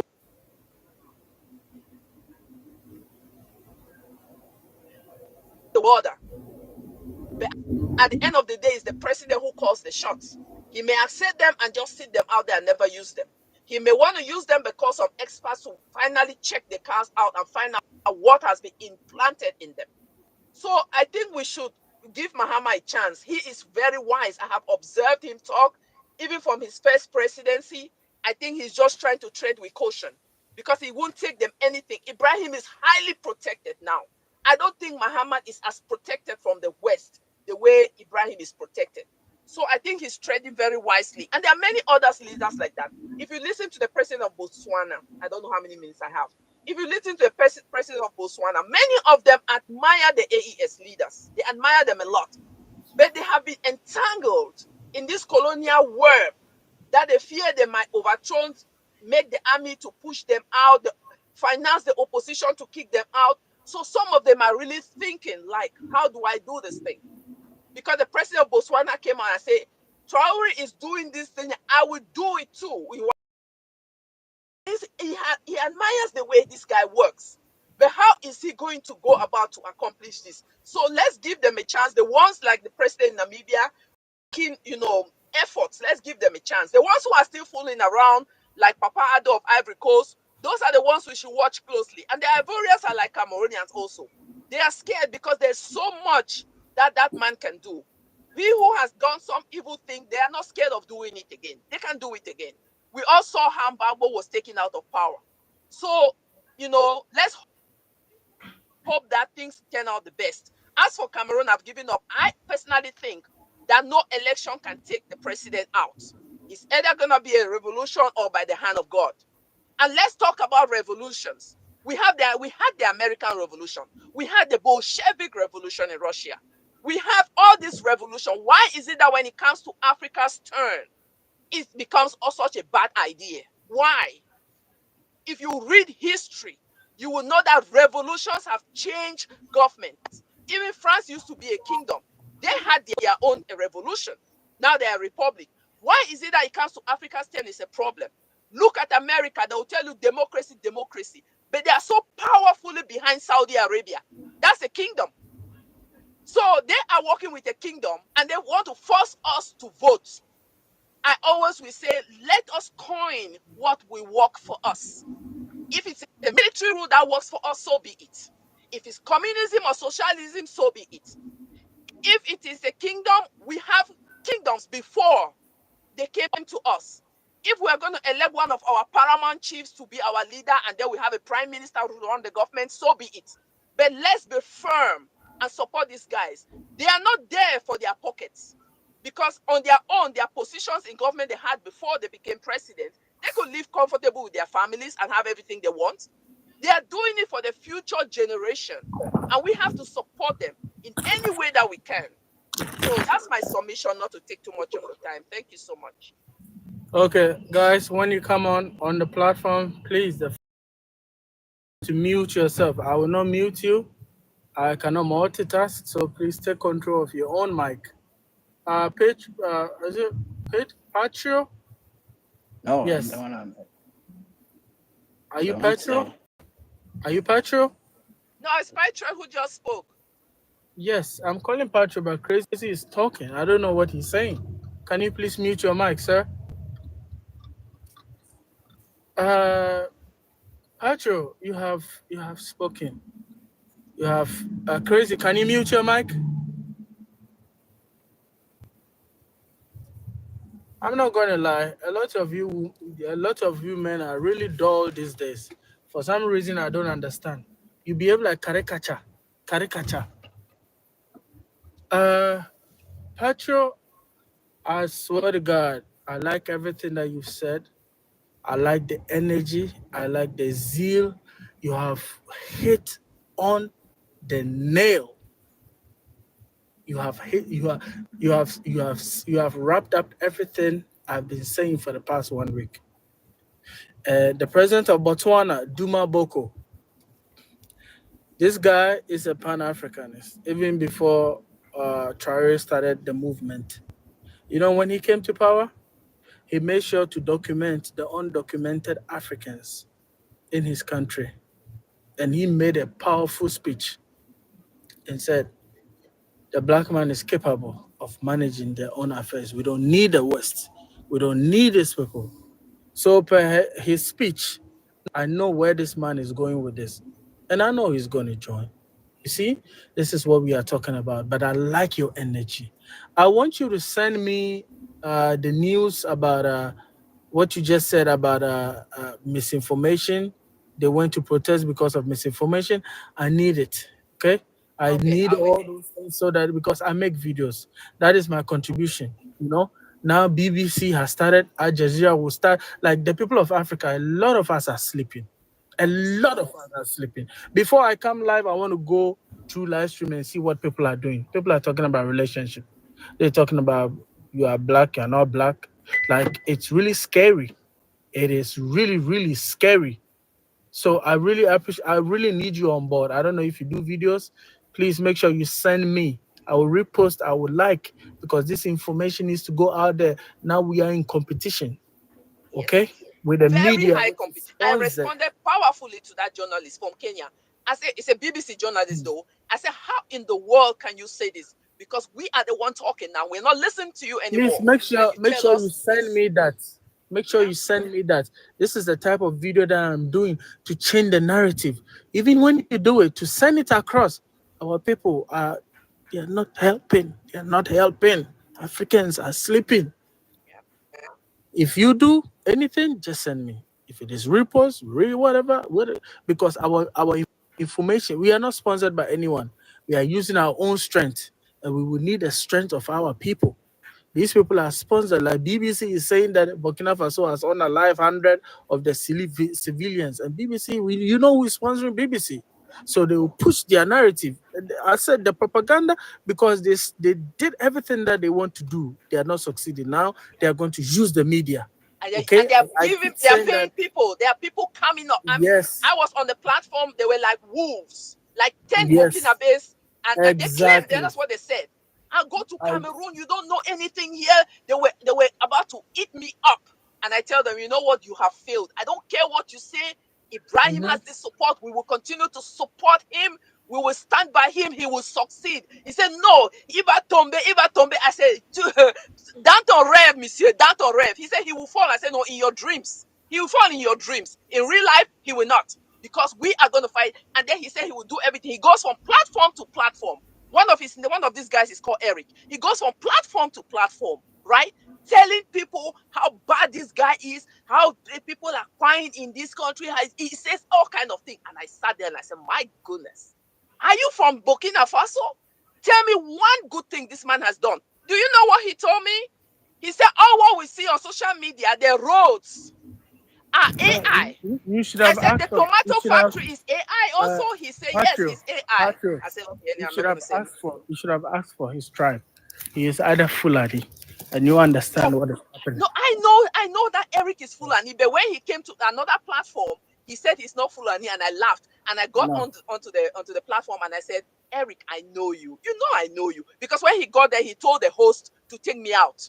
And the host said, well, the host is Fulani. He said, no, why would I take her out? He said, you should take me out. I said, Eric, I tell the host, don't worry. I know Eric from other platforms. I know Eric very well. I said, but Eric, guess what? You can't even stand in front of me face to face. You can't do it. Right now on this platform, you cannot. So let's just respect the host, and everybody keep their cool. Keep your space. I'll keep my space. I'm not here for you. I'm here to support Ibrahim. You are here not to support him. So let's just keep our spaces and respect each other. It's unbelievable. So Exactly. the So war we is have a on. lot of work to do, my sister. We have a Yes, lot of work to do. the war is on to spread false information about him. I can It assure you is the two war type is of on. wars. It's on the ground and social media. You Yep. understand? Some of us who cannot be on the ground to fight physically, we need to use the means we have. And even though TikTok is not fair to us sometimes, but I thank TikTok. Yeah, I'm not thank going. you. That's for sure. Yeah, I thank TikTok, even though irrespective, I thank because we are pushing the narrative. This is how our African Americans and our Caribbeans, I mean, get to mingle with us because the news they see is not the news we see in our local, our local news and what we know. You Yeah. understand? So constant talking and constant, it's very important. It is very, very important. There's this other news also. They say the human is violating the human rights, whatever, whatever. And this Al Qaeda group, this isn't Naim, this T group, and being sponsored, but they have seized everything. And I'm sure that they are really mad about that. That is why they came up with this news. So I want everyone to stand firm. If you don't make videos, please try to support people who make videos. If you can't make videos, please just do it. We have to debunk them and debunk our own Yeah. people too. See the problem we have? I'm gonna start in July because I'm still learning how to do some things and to go live, and to organize. I want to do I it can right. always teach you. You can always consult me. I'll teach you. Oh yes, yes, I will. Yeah, Thank you. because I want you to keep talking. I like everything that you said. Thank But you. we're going to move on now. Uh, Crazy. I think you are very crazy. Your name even shows that you are really crazy. This will be your third time on the screen. I keep telling you, I am not going to mute your mic for you. I'm multitasking. Take control of your own mic. I keep saying you don't mute, and then I break it down. You go back. You are crying in the comment section. You want to dictate. My friend, don't come up with even your name. Don't come up. Just stay down. Stay down. Who is next? Excuse me, host, I have to go now. You can drop me for the Okay, Dynamites. Thank you very much for your thank you. contribution and for being here. Let me see if I'm not following you. Is it open or Okay. is there someone at Oh, my you even subscribed. When did you subscribe to my life? Yeah, just some minutes ago. Oh, thank you, thank you, thank No you. problem. Thank you for the subscription. Bye. If you can, go ahead and subscribe. This crazy, let me take this guy off this platform. Let me block him. Okay. We don't want any negative energy here. Let's proceed. Who is next? You see, the indiscipline also of we Africans is too much. The indiscipline. The indiscipline is too much. Can you imagine somebody came up, mute your mic, and then he was peeing. You could hear him peeing in the back. Why? I don't get it. This is why we don't need democracy, because we are not disciplined. We need a military rule. We want to be forced. You understand? We also have to change our ways as people. We need to change our ways also, not only blaming the leaders. We've got to change our ways and be disciplined and stand on business. But I see that a lot of women coming up and rising up and spreading fire. But I'm surprised. A lot of you men, it's just a few of you. Kojo, I'm still stalking. Kwajo, I don't I don't get it. See, this is what I'm talking about. I get frustrated with this. Like, go ahead. I'm done. Go ahead.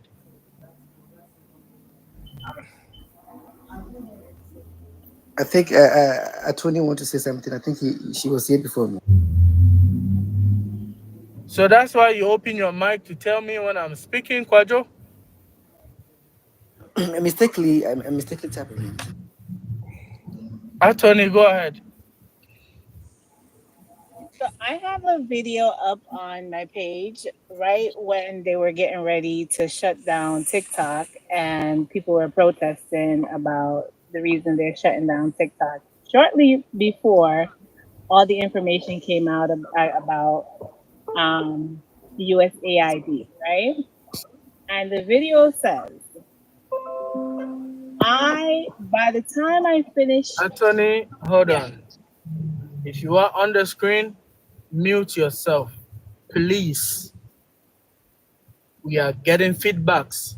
If you are on the screen and you are not talking, mute your mics so that the one talking can finish.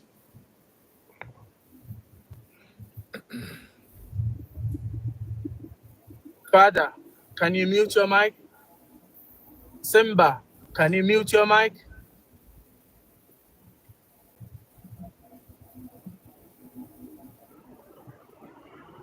So no, so they can you guys hear me speak?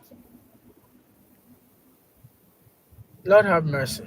Anybody coming up, you have to mute your mic. I'm not going to do it for you. Please take responsible of this. Go ahead, Attorney. So in the video I talked about, by the time I finished getting my degree in the United States in political science, I realized that America was the biggest propaganda machine. And the United States, in the United States, I learned this from their education system, much less those who experienced it in the United States. I realized by the time that whenever I read these credible sources, which I had to read as a part of my degree, every day I had to show up to school already have read at least 2 newspapers because they are likely to be a part of the discussion in any one of my political science class. Current events may come up. But I had professors who reminded me that everything I studied with a critical mindset. And also, part of the study was to know the history.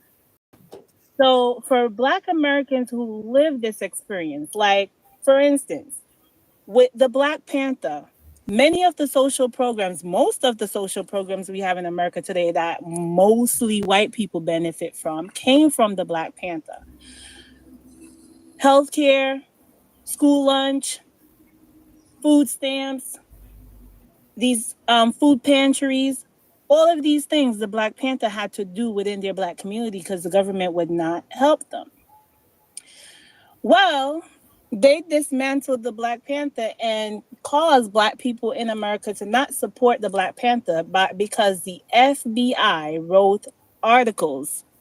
It came out later that it was and I think most Black Americans should know this by now. Wrote articles disparaging this group, this revolutionary group that was about no BS. They will literally go have gunfights with the police. They were not taking any crap. At the same time, for young mothers who couldn't feed their children, they were providing breakfasts before school. They came up with these programs.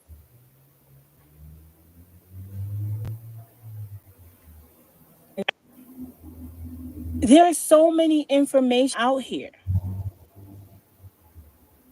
that we all should have access to it now. So when I see even people who, even if you were from a different country and you came to the United States and you went to, say, undergrad here, what kind of school are you going to where you're not getting access? Because you may not get it in high school, you may not get it in junior high school because they're definitely not putting it in those textbooks. But what kind of college are you going to where you're not getting at least a tad bit of this information where it doesn't pique your interest to look further, to realize that the United States is the biggest propaganda machine. And I said it. I said they use NGOs. All these NGOs they send to they're non-government organization, but the US government funds them, that are in all these countries. They use it. It's a thing in politics called soft power, which is their influence. This is how they control the masses, not just in the United States, but abroad.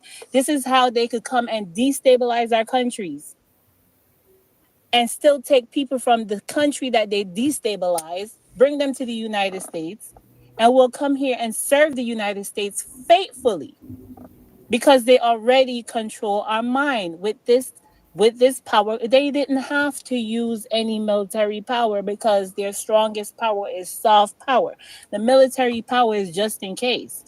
This is how they use the funding to tie us. So when all this came out with Trump cutting off the aid to these countries, I said this is a blessing in disguise because it's high time that we stop. These things are designed to control us. They do it with the programming on our TVs in our countries. Because we stop. These things are designed to control us. They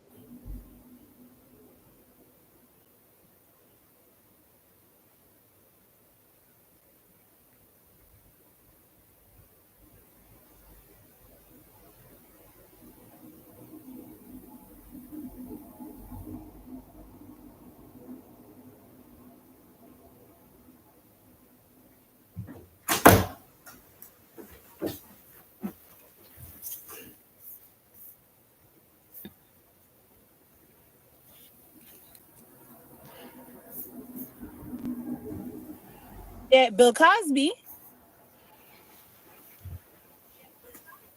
You see what I'm saying? Oh, we got Bill Cosby in Ghana. How far back? How far back was that? uh I would say maybe in the 80s. Yeah. in the 80s. Early 80s, yeah. Okay, so in Days of Our Lives, we got the mostly white programming. The sitcoms was mostly white programming. Antigua said they also had Bill Cosby in Antigua. Okay. Oh, see? Yeah, that was the images we actually saw. I spoke about this. Yeah. Okay, that's good. So, but they do use a lot of this programming, and it came out recently that these funding is to Americanize people. So we can, have a favorable thinking towards America as the greatest country in the world. And it defeats us from ever thinking to ever challenge America's position and then want to become world power ourselves because oh no, America's too great. They're such a great country. They're giving us all these aid at the same time. Look at how great it is. This is why we should go there because we can't access resources here. So let's go there. But Exactly. They sold us the American dream. yeah. American dream. Sold us. So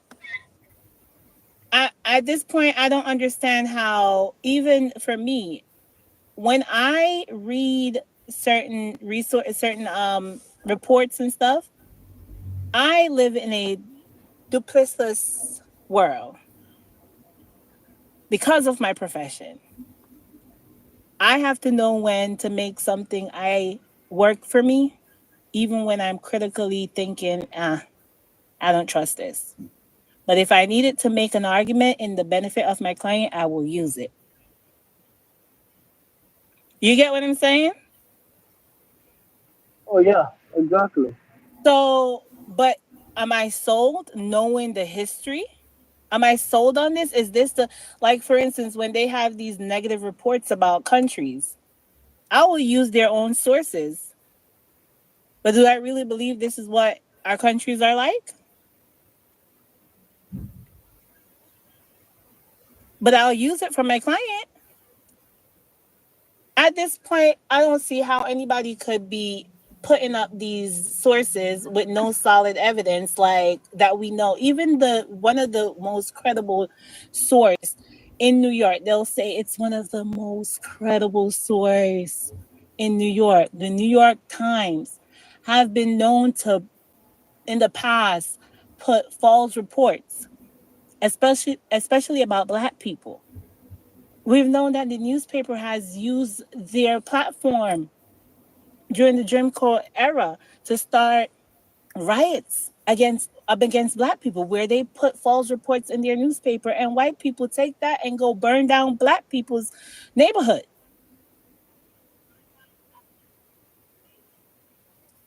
So at this, I don't understand. Like for me, when I see certain things about black leaders, I'm like, give me the evidence. Where is the evidence? Give me I need more information.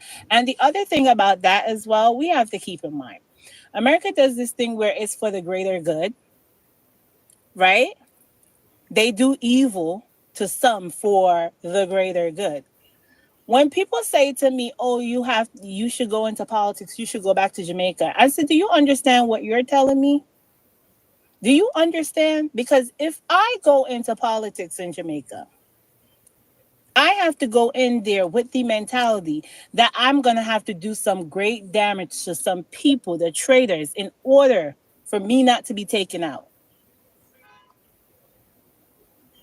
And so if you don't see me doing some damage to the people who is against progress for our people, then I have been bought.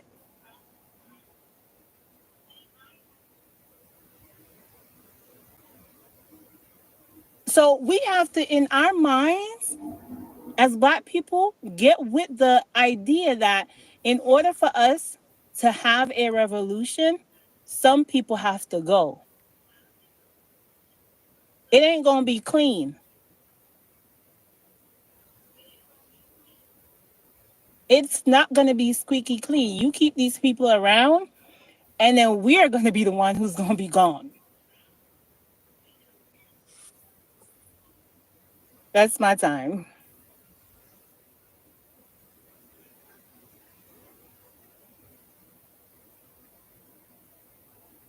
Exactly. I'm in a noisy place right now.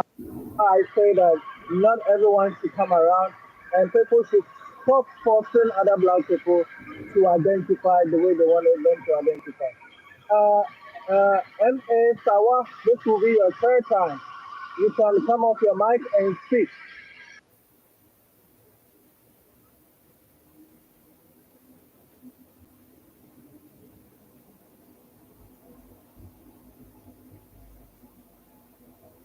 Forcing other black people to identify the way they want them to identify.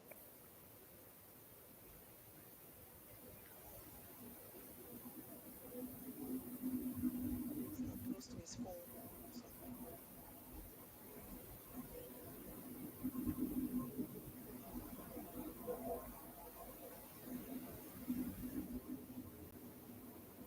Masawa, are you there?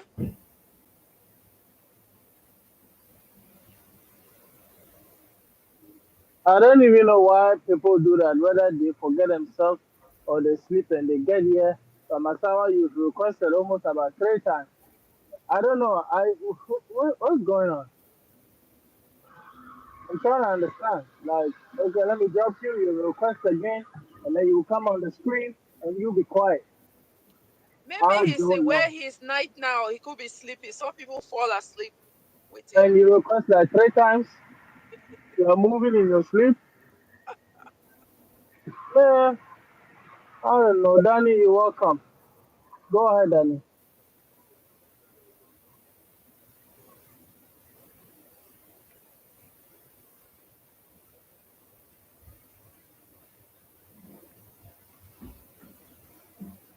I don't have a mod, so guys, please help me up. Danny, go ahead. Can you hear me? Can you hear me? Hello? We can hear you. Oh, okay. Who said that? This is Patriot. We can hear you. Still, the attorney. Hello? Is that the I think she's attorney? muted. Or she muted? Yes, I'm here. Yeah, I have wanted to ask you a question. Okay. I want to, because I want to ask you, I'm usually not controversial at all. I'm sorry. As much as or she muted. Yes, I'm here.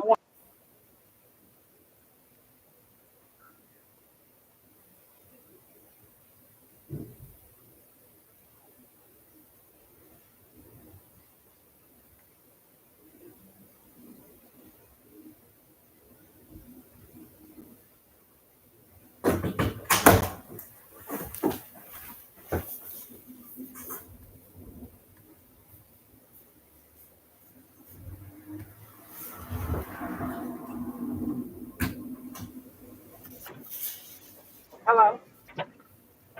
Do you remember? Are you talking about the guy that talked about the money that he still owed to IMF? Yeah. Yeah. Yes. So the part of it, the part that bothered me was that I researched it and then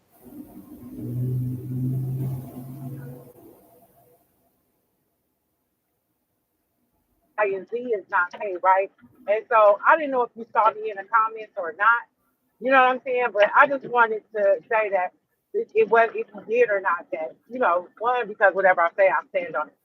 Is that I didn't really like that because there's nothing about what he owed, who he paid back, if he paid him back all of it, or none of that stuff. You know what I'm saying? He is the best thing that ever happened in Africa, and the proof is in the pudding. Period. You know what I'm saying? Like no matter what nobody's saying, no matter what's done, what's not done, can another country in Africa stand up to him? Yeah. So I just, I've been thinking about it ever since last night. Like, So you know what I'm saying? Like, what was the I didn't question? understand why So you didn't because I understand was like, why.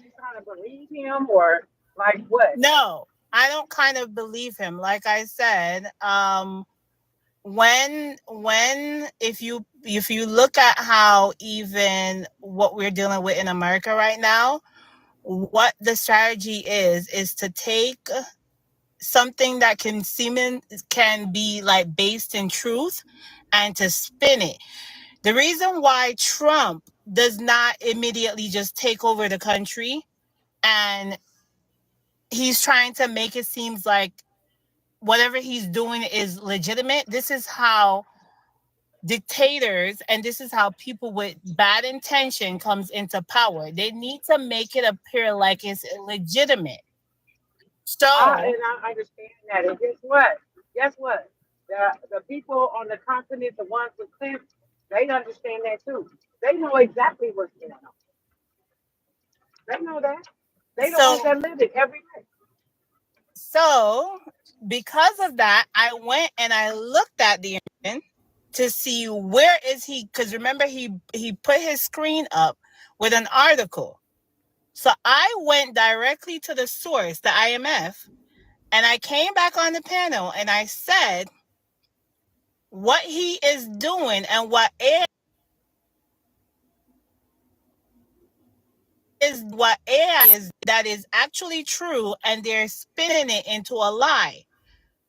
And this is how they get to convince other people that into a lie. I said when they do stuff like this, provide false information, it's on us. I didn't know about this before. So for me, yeah, no, you came back and said it was true, and then no, said no. I went and looked it up as soon as you said it, and that's from 2022 or 2023 or something like that.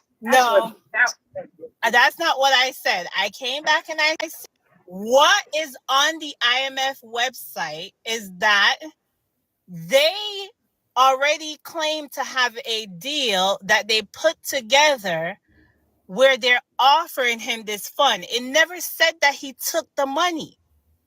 They're offering him. And I said, this is good information because it tells us what the US and the IMF strategy is, which we already know.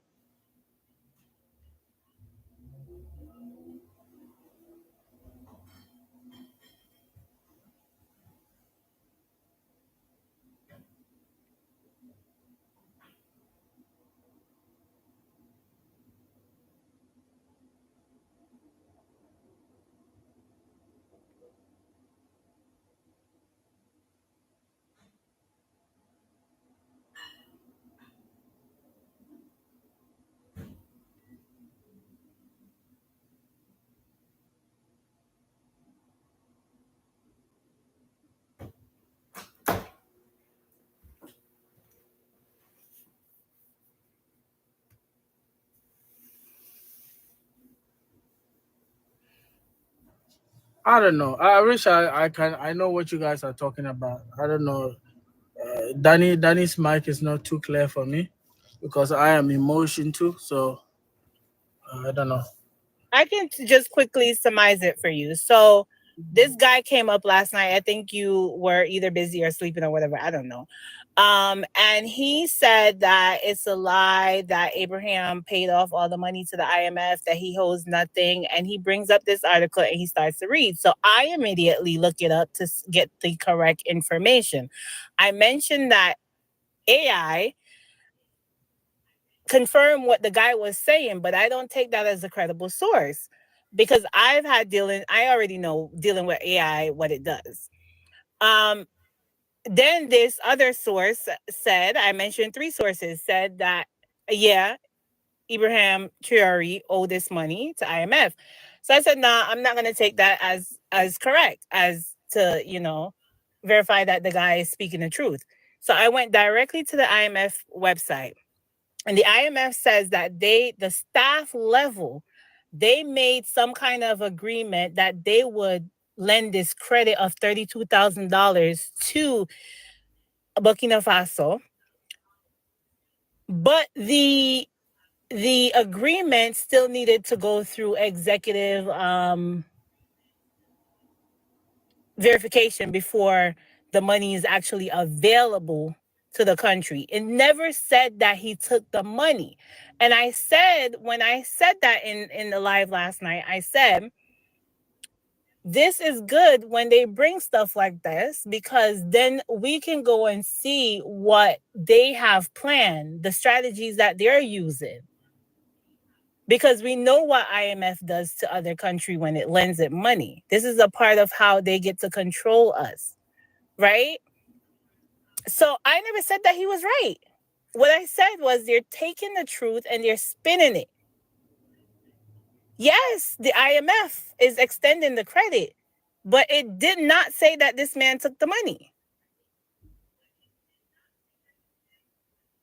Okay, so obviously this is someone who is against Ibrahim, right? He's against it. He was going on and on about how they're lying about him saying all these things. And I was like, no, let me look this up. Okay, I would have to check the video from last night. I've not had a chance, but I will do so. Okay, so Host, just to tell you something, I have forgotten my Apple password. So when I get home, I'll be able to subscribe. Now I have to put the password for payment to go through. I'm not able to do that because I don't know my password. Sorry. No wahala, Patro, no wahala. Oh, the guy went down. The real, we have an open panel. I just asked that, and this is what I want you guys to talk about. I want you guys to talk about the propaganda that EBC is actually bringing on, that Ibrahim Traore is unaliving his people. These journalists and people speaking against Ibrahim Traore. And then also, Landly, US is also onto Eritrea. They are threatening the Eritrea government. You know, Ibrahim Traore is setting an example for all the African leaders to follow. Malema is solidly behind, but just that our own people wouldn't give Malema a chance, you know, because for some reason, Black people are scared of bold and brave people who look just like them. They rather trust the country in the hands of. You guys can hear me. TM, can you hear me? No. Danny, there's a lot of noise coming from you. There's a lot of noise coming from you, Danny. Yeah. What was I saying? Yeah. And then also the gifts that they gave it to Ghana is actually a decoy. We the Ghanaians do not support it. We ask that the president or those in power do the right thing, because immediately I cut gold from you. You say my country is dangerous. You bring in 14 armor cars to fight our, what do you call it? You say we have problems in our border. Like, who even complained to you that we have problems in our border? So if you're saying that, you are trying to tell us that the Burkina Faso is also dangerous, like you listed. So we need these 14 armor cars. I don't even know African leaders and gifts. Like, what? We have people in Ghana who are producing armor cars, who are producing robot fighters. Like, guys, it's so amazing. You will not believe it, but they are not supporting. You know, they are not so. This Boulevard, how do they call it? Osafo Kantaka has created all this. He has created machines for war. They are not supporting. They are quiet, like they've not seen it. He has displayed it. You can see all these things on YouTube when you go over there. So, like you said, oh, let's give Muhammad a chance. We are looking at him. The reason why we voted for him to come to power was because the other president went to snitch on Burkina. We, the people of Ghana, we don't play with Burkina Faso. We don't play. We have a long history. We don't play with them. We the citizens. I'm telling you. I am telling you for a fact. So we don't support it. And also he said he's gonna get rid of the military base and he's gonna do this and that. But then he wanting to get rid of that, I mean, they flagged our country. You guys didn't say anything. You are accepting a gift, which actually qualifies what they are saying, that we are dangerous. Like, that's a whole lot. You want us to fight with our brothers for giving us that? The Ghanaian people will hear from us. I think they might return this. They will have to return it Honestly, I didn't because understand that gift we at don't all. You know, need it. Ghana was flagged after We the don't mention of need the it. gold thing. We- After the gold thing was mentioned, they came out and said Ghana is dangerous and It's not people should be safe. careful not to go there. There's carjacking, and that kind of stuff. And you guys didn't say anything. So now they brought in armor cars to protect yourself, and you collected, which means we have issues in the border of Burkina Faso. We are not going to allow how they used to use us to fight against each other happen. And the leaders, they know. I tell you, you will not have any single Ghanaian unless I've not come across them. Nobody is happy about that. We are going to stand on our grounds. It's been a big I'm deal. going to make a video about it. People have already started making a video about it, pushing back, because we don't need gifts. We need his promises that he made to actually happen. And me, I will not say, oh, he's done a very good job for letting these people go. Do you know that Ghana is African highest number one producer of gold? Are you aware? We produce 130 tons The Gold annually. Coast. Okay, but then we don't see anything. If you think it's not because of Ibrahim Traore, they will be doing all these things for a very long time. We've been leading. Ghanaians don't even know this themselves. Some of them don't even know this themselves, that they are the highest producer of gold on the continent. 130 tons, followed by South Africa, 100 tons, followed by Mali, 67.7 tons, followed by Burkina Faso, 57.6. And he's doing what he's doing in his country, 57.6 tons annually, and we're producing 130. Guy, come on. Guy, come on. He can do better because we have everything. He can do better. No be all the small thing they do the wine wanna face. No, that's why we, the people of Ghana, we are not sitting down like that. And I expect you guys in your respective countries to do same. If you sleep, they will sleep on you. Some of the Ghanaians are struggling. They say free education, free what you call it, medical. It is not free. Burkina Faso has been able to make education free from primary to university. Free. Free is free. The free, like you heard me, free. And pregnant women give birth free. From A to Z, free. And we don't have anything free? What are you talking about? No. Ibrahim Traore has actually opened our eyes. Ibrahim Traore has actually opened our eyes. That is why they want to shut him down. So that a lot of African leaders, the African leaders, they know we can do it. They know we can do it, but they are just because they think we are not aware.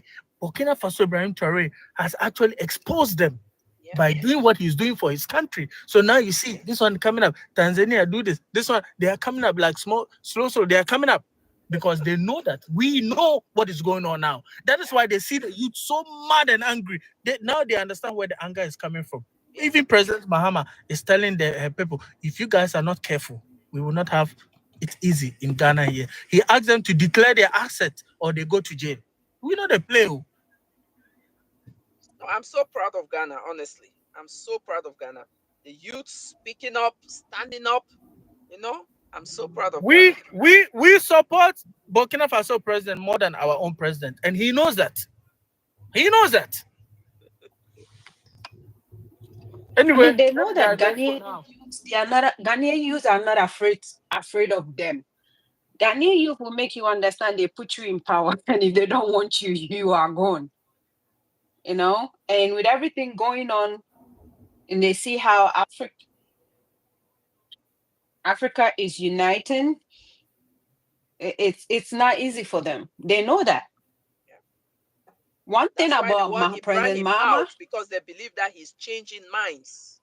He's making people think. He's making people taking initiative. Everybody's in their little corner asking themselves, man, this guy is doing this. I can do this too. What is going on here? Why can't I do this? That, that's why, because this guy, I'm telling you, he's a movement. He is if you listen to his speeches, some days I listen to his speeches all day. I just put it on and I'm walking and he's playing one speech after the other. It's crazy. May God help us. I think we have a new Daryl. Let the girls speak and then after you can take over. Galzam.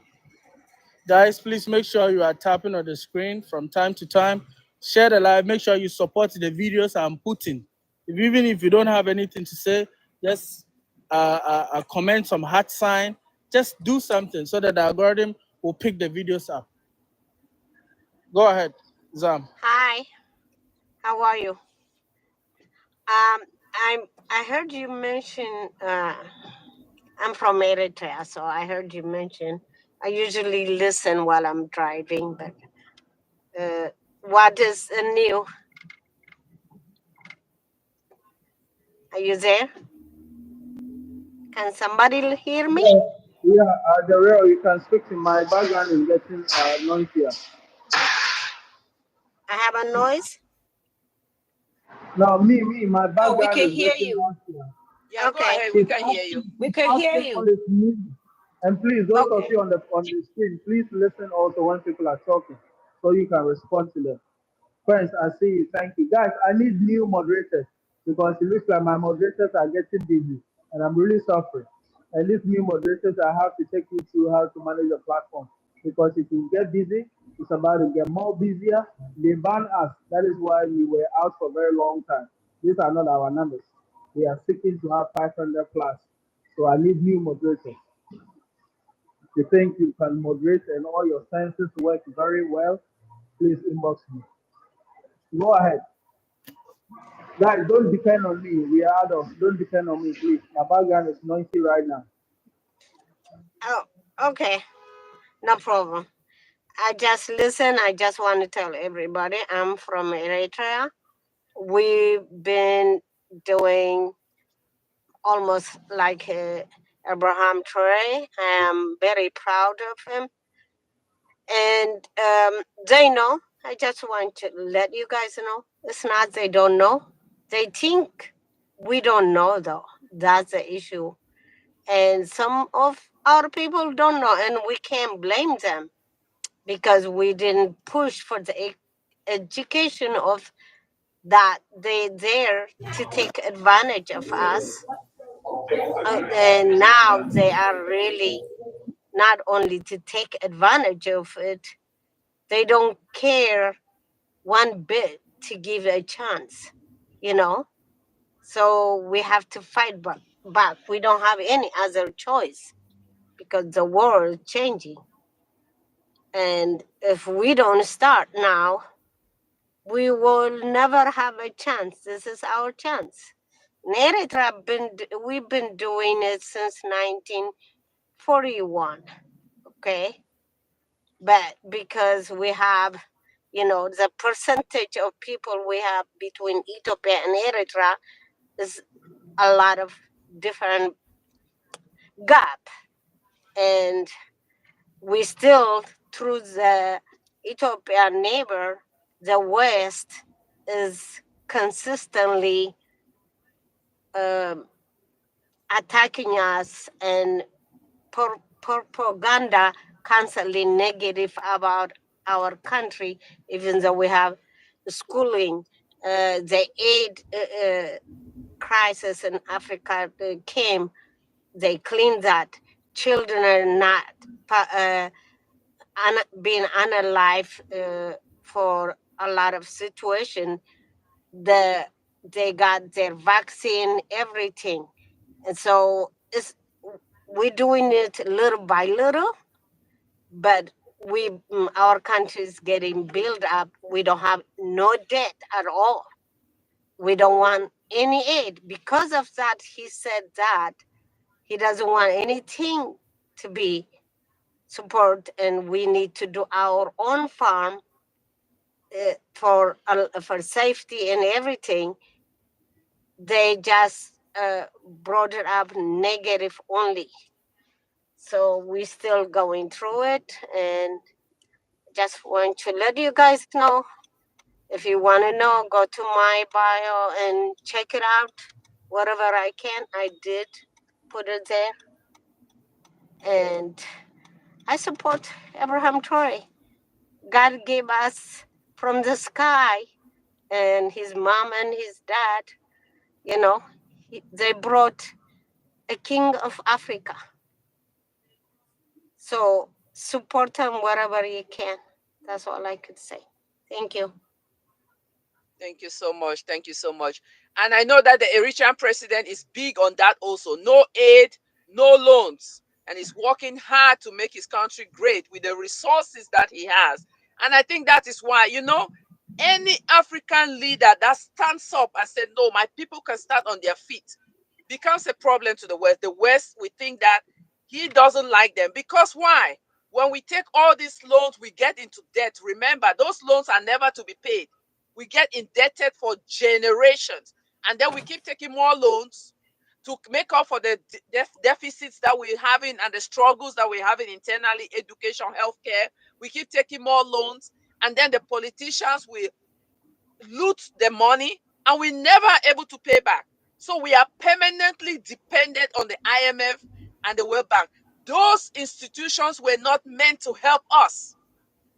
I listened to an IMF an expert who said if one country, if the IMF was supposed to help any African country, Kenya would have been the perfect example because Kenya did everything by the books that they were supposed to do when they took their loan.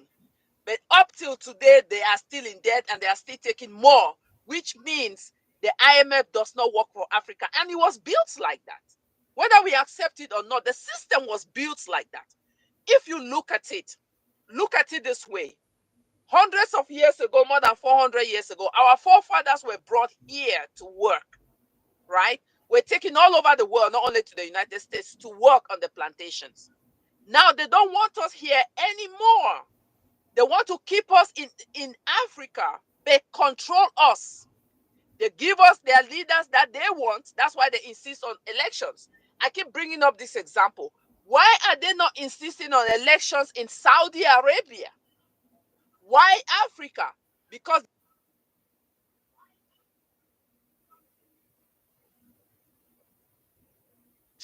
that's going to sell the country to them. It's just the same like what they did in the USA.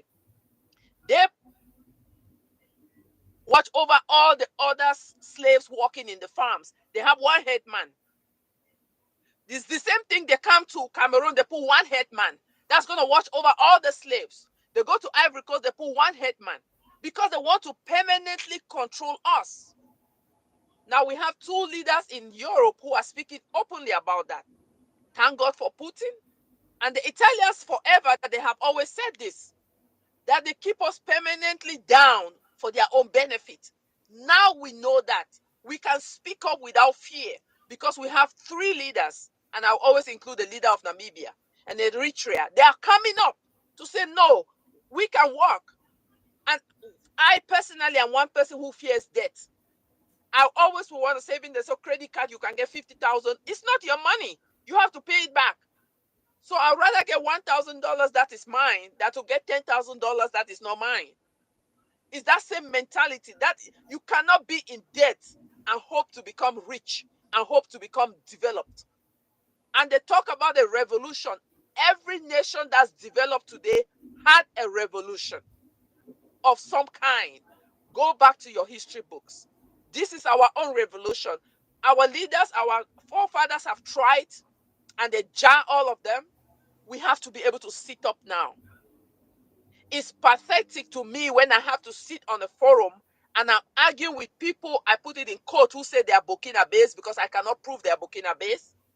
They could be coming from the Ivory Coast. They could be coming from anywhere. And speaking so ill of the leaders of these three AES countries. They're speaking so ill of them. When I watched the protest in Mali against Assimi, the politician protesting, I was so heartbroken. I'm telling you, tears flowed down my eyes on that day. It's like with all the sacrifices that this man is doing, But guess what? Those politicians are being sponsored.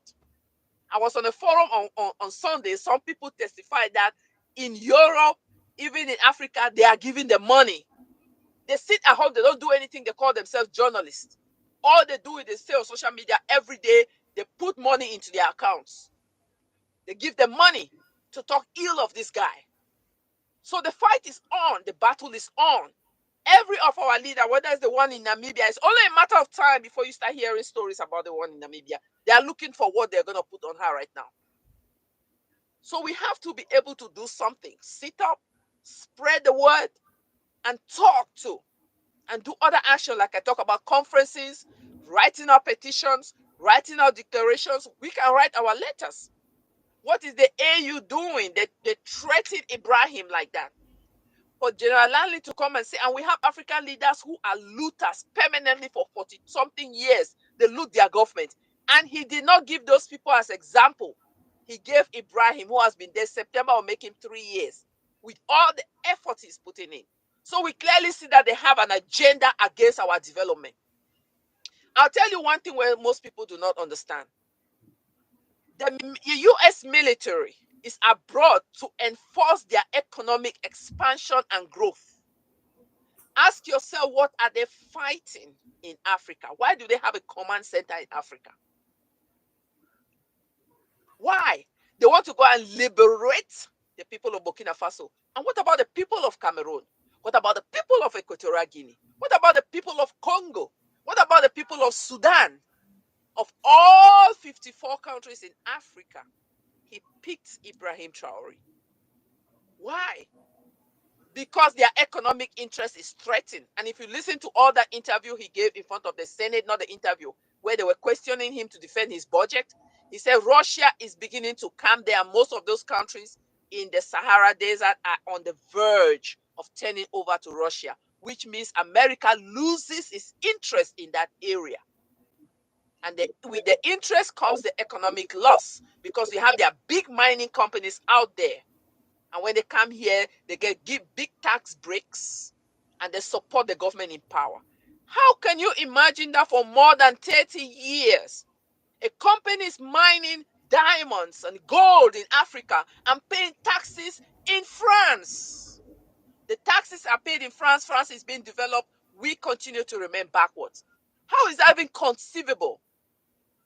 I have a business here. When the tax time, we have the deadline. If you don't pay your taxes by that deadline, the interest starts accruing, the penalty, and you will pay every $1 of it, whether you like it or not. But how is it that we have all the? So how are we going to have money if they don't pay us taxes? They take our resources and they don't even pay us taxes, and they don't pay us anything for the resources. So this is our revolution, guys. I'm not going to take a lot of time. Others have to talk to. Okay, thank you. That is marvelous, powerful. Dr. Rich, Uh, Dr. Richard, uh, Good evening. Thank let us you know where for. you're from and proceed. My name is Richard, Dr. Richard. I'm from Ghana, but currently in America. I was just passing and I decided to jump up here, and I saw that you are having a very meaningful conversations. I'm a Pan-Africanist. I was a journalist in Ghana, and a lot of my writings focus on Pan-Africanism, and I am an anti, colonization.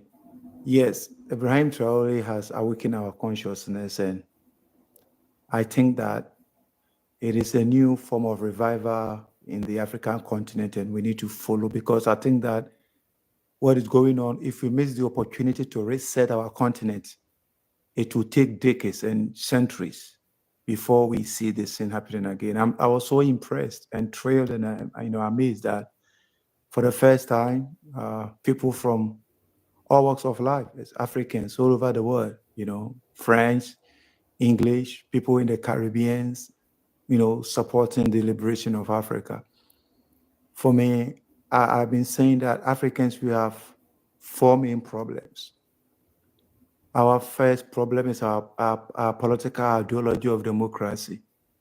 For me, I don't care about the system of government that a country practices. Once people's rights are respected, people have right to dignity and their sanity, and people have a roof over their head, and they have a meaning of, to life. I don't care whether they are autocratic rule or a democracy or military rule. For once, there's a development. And I think that democracy can't only be the savior of the world, because if you look at places like Libya and one Asian country, I've forgotten, they didn't start off with democracy, and yet there was so much development. The democracy in Africa is only realized in the day we are going to vote, and that's all. Democracy only benefits two people in Africa: the ruling class. It protects them, and then the advocates or the pushers, the Western nations, because democracy has become a vehicle for new colonization. Because when there's, we practice democracy, then that means that it becomes a loophole for anyone there to interfere. We give them the right to come and say whatever they want to say. They are able to deal with individuals, right? And you could see that as a journalist, I have seen a lot of people in Ghana being working secretly with some of these foreign entities, trying to discredit, government and just to pursue their interests. And then number two, one of our problem is tribalism, because if you look at history, the British for years have used divide and rule policy, where they turn tribes against each other. In Africa, we are too vulnerable. When you go to Cameroon, you go to the Cameroon, the English, the French-speaking side, if you have an argument, they say, le faux, you're a foreigner. Even within Cameroon, there's an English side and there's a French side. And we are one people. We are Africans. English is not our language. French is not our language. Sometimes it feels so sad that sometimes I want to communicate with other people from different countries, and because of the language barrier. And this is the reason why we need to all come back together and forge ahead. Let's put away our tribal differences. Whether you are an Ashanti, you are a Ga, whether you are from the Ngoni tribe in Zambia, whether you are a Kamba in Kenya, a Kikuyu, a Leo, whether you are a Xhosa or you're Zulu, we are one. We are one people. We need to move away from our tribal sentiment. If somebody is in power, and then if they are not from us, if they are not my tribe man or whatever, once they are pursuing our national interest, we have to support the person. A lot of the reasons why, a lot of resentment going on against even good presidents in Africa, majority of them, you could see that it has tribal undertone. When they are not coming from our tribe, when they are not speaking our language. Yeah, and so this has become one of our weaknesses, that division is the problem. So these people, they try to divide us. They sponsor oppositions. Even the terrorist organizations in Africa, where are they getting their guns? Who is financing them? Then you realize that some of these faceless people will sponsor them at night, and then in the morning they will come and say they are coming to liberate us. Meanwhile, they are the same people, and it happened during the Nigerian war. The same people who were mediating the war were the ones secretly selling guns, to them. So now we have known their playbook. We have known what they are doing. They've been dividing us. And the last thing is religion. I'm a Christian, but I think that in Africa, anything that you give to the ordinary African, it becomes toxic to us. Religion has become toxic to us, that you see us fighting, they either, they exploit us through our pastors. Some of our pastors have links with, people from, even those pastors, big pastors from America and UK who come to Africa. A lot of them are working for their government. They are CIA agents, right? If I tell you history, Kwame Nkrumah was a Catholic. And then the American CIA came to Ghana as Roman Catholic priests. And then, in the Roman Catholic Church, they have a confession where you go and confess to the pastor, what you have done, the pastor will pray for you. They wanted to trap Nkrumah with that, but Nkrumah was so smart. He never ever fell for that. They come through NGOs, they come through, pastors, church, and this is our problem. So what I'm trying to tell you, that now where we have come, We shouldn't be we should respect people's faith, but we should not be too gullible that religion will become, we get too emotional about religion, that people are using religion to brainwash us, and then also, using religion to exploit us. Because even in America here, you hardly see a white man attending to a black man church. There's imperialism. Even in church, there's divisions, right? So I think that we need to move away from our religious sentiment, tribal sentiment, and come together. Not even our language different, whether you are English or I am not an English, you are not a French. We are Africans, and we all have our language. Whether you go to Ethiopia, the Oromo tribe, there's so much things going on, tribal, and all this. Even I listened to our sister from Eritrea also. You realize that these same people are the ones sponsoring the opposition. Democracy doesn't help. Democracy in Africa is sponsoring, weakening the ruling government and empower the opposition. Because why do they always want a change? Because they want a change so that they can pursue their interests. And a lot of the coups, even that happened in Africa, a lot of them were trained and sponsored by these Western people. Because if we're a president and you don't allow them to come and loot you, they'll force you out. And for me, that's why I say that Nelson Mandela is never my hero. He's not my hero because South Africa's freedom was just on paper. The economic power still belongs to the foreigners. Mugabe is my hero because Mugabe stood up for his people. Mugabe is the Ibrahim Traore, right? And so I think that we need to all come together and unite. Let's see ourselves, our brothers and sisters, and let's fight. I watch BBC right now, and they are saying thousands of people have been killed in Burkina Faso. So, no, this is a story. This is just the new coy to always go and invade and president who are working for the interests of Africa. Thank you. Thank you. Does anyone have any questions for him based on what he said? Real quick. Does anyone have any other for questions?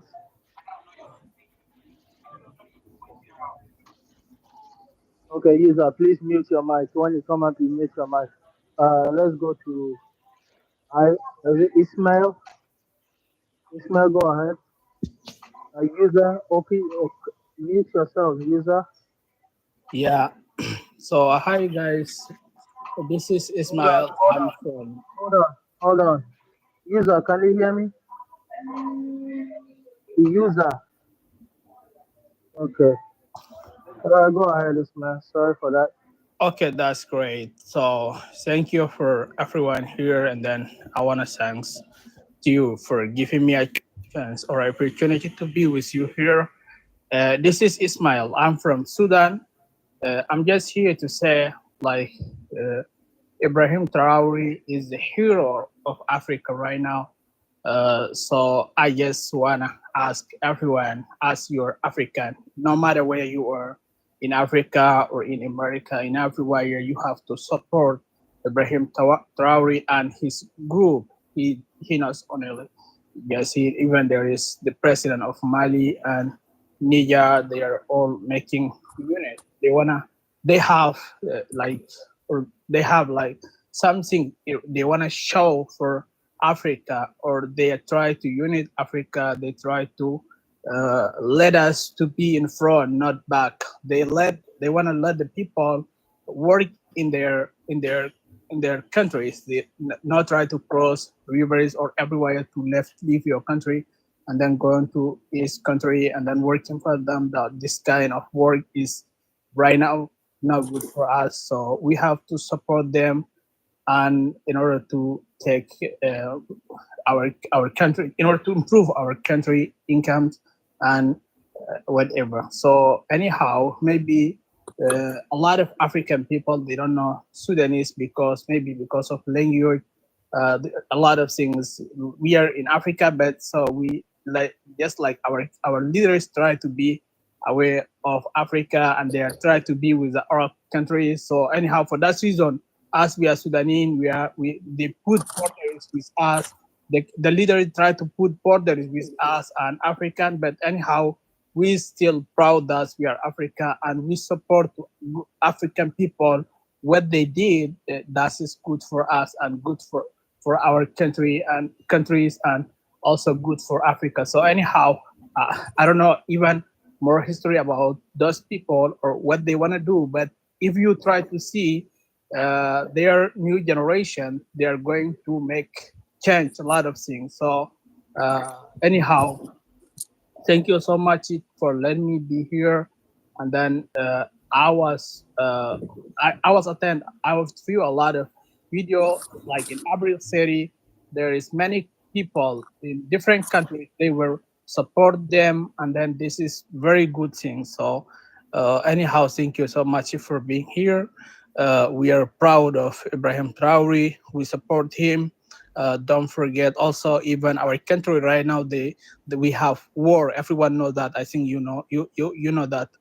As I told you, I'm from Sudan, so we have like 2 years we are fighting. So this is also this war also came from like UAE. Everyone know that those countries led by East countries. So anyhow, they try to let the African people to be in back.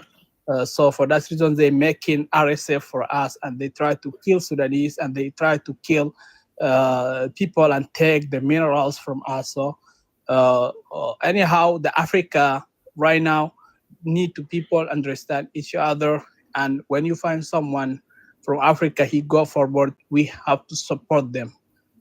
Anyhow, thank you so much. I'm not want to prolong my speech. Thank you so much, and then we are listening for what you're saying, and we support you, all of you. Thank you very Can much, I ask you Ismail. before Thank you you. go?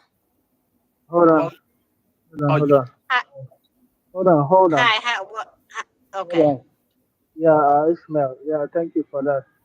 We are also with you guys. I hope that everything that you guys are having in your country will be resolved. Okay. And I want you guys, if you have any issues in your country, this is an African forum. This is not only Burkina Faso or Ghana.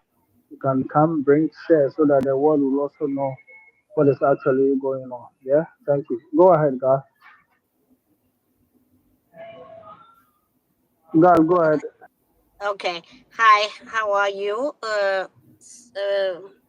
My name. Oh, I'm sorry. I'm from Eritrea. I was going to.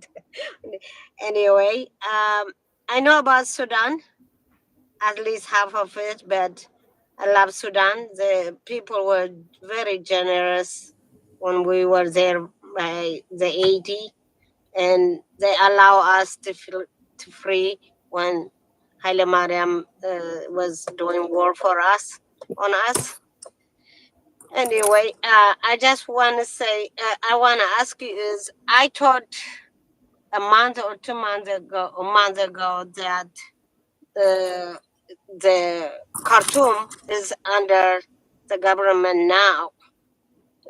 Why is still going a war? And do you think it's gonna the government is gonna handle it or not? What do you think? Okay, thank you for question. This kind of like you take care of us, so this is good things.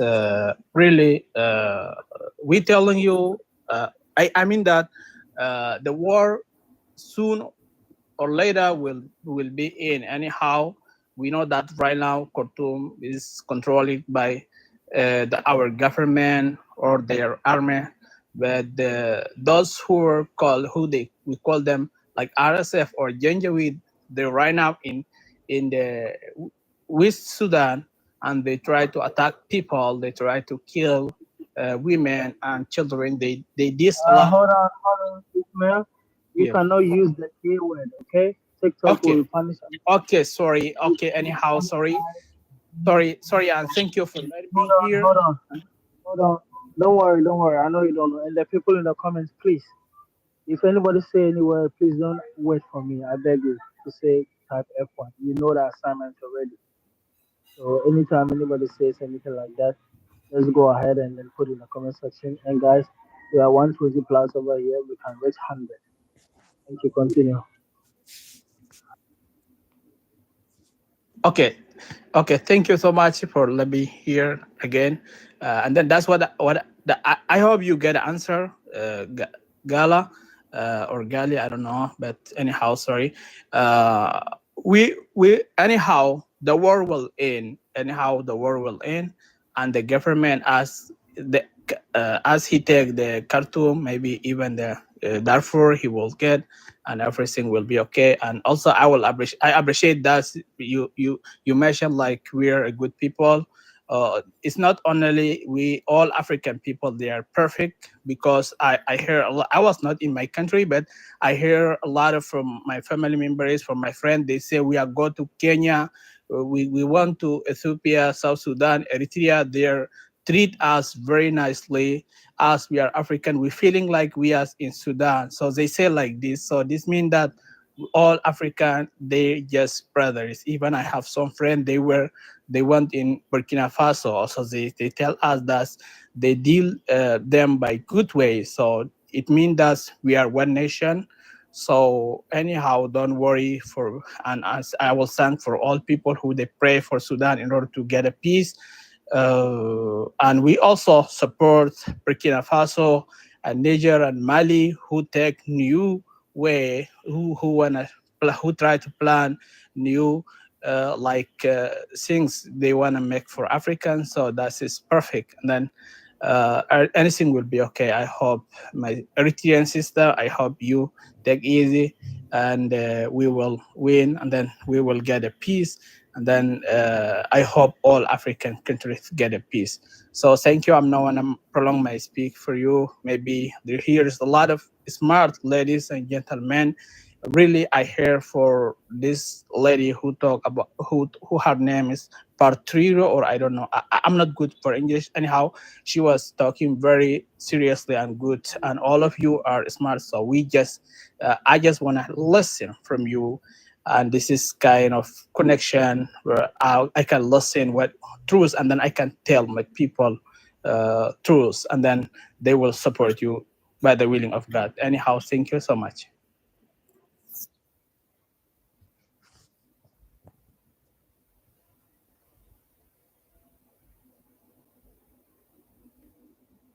Can I ask a question?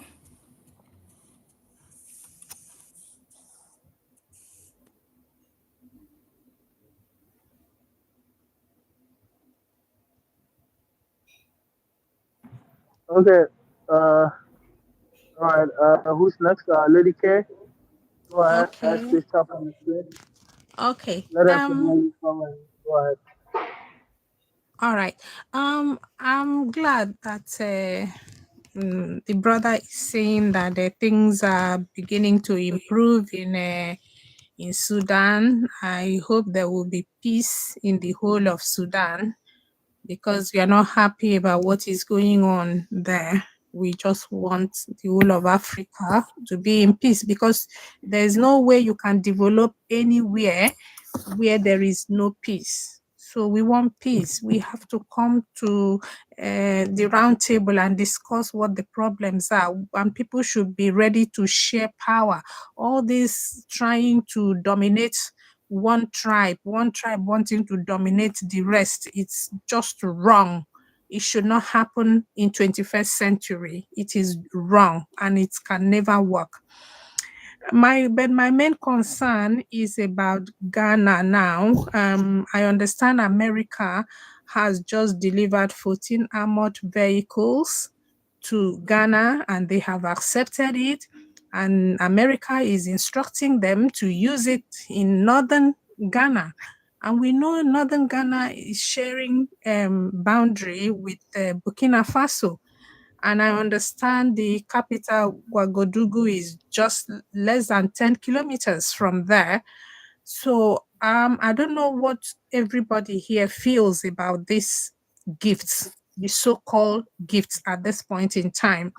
Ghana is struggling in its economy very badly. The cities is doing very poorly.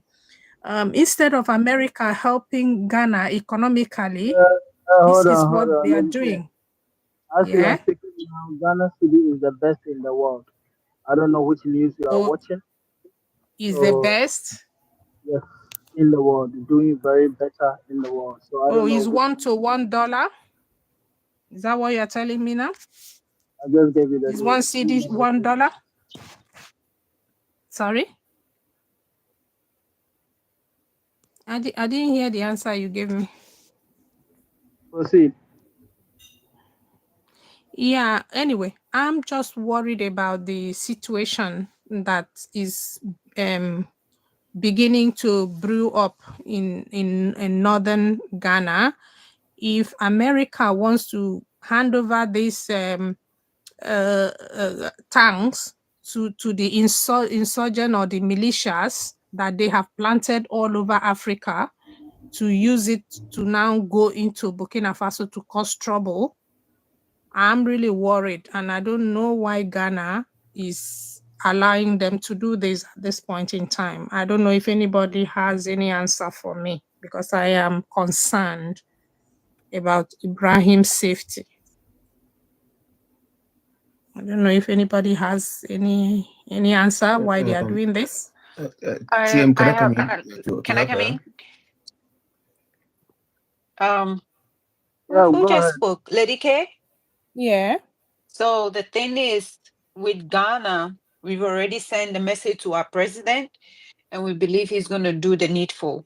We do not need foreign armed cars. We told him we don't, and our president, for sure, we know he doesn't want trouble. So this thing is going to go back, or they're going to debunk whatever they plan to do.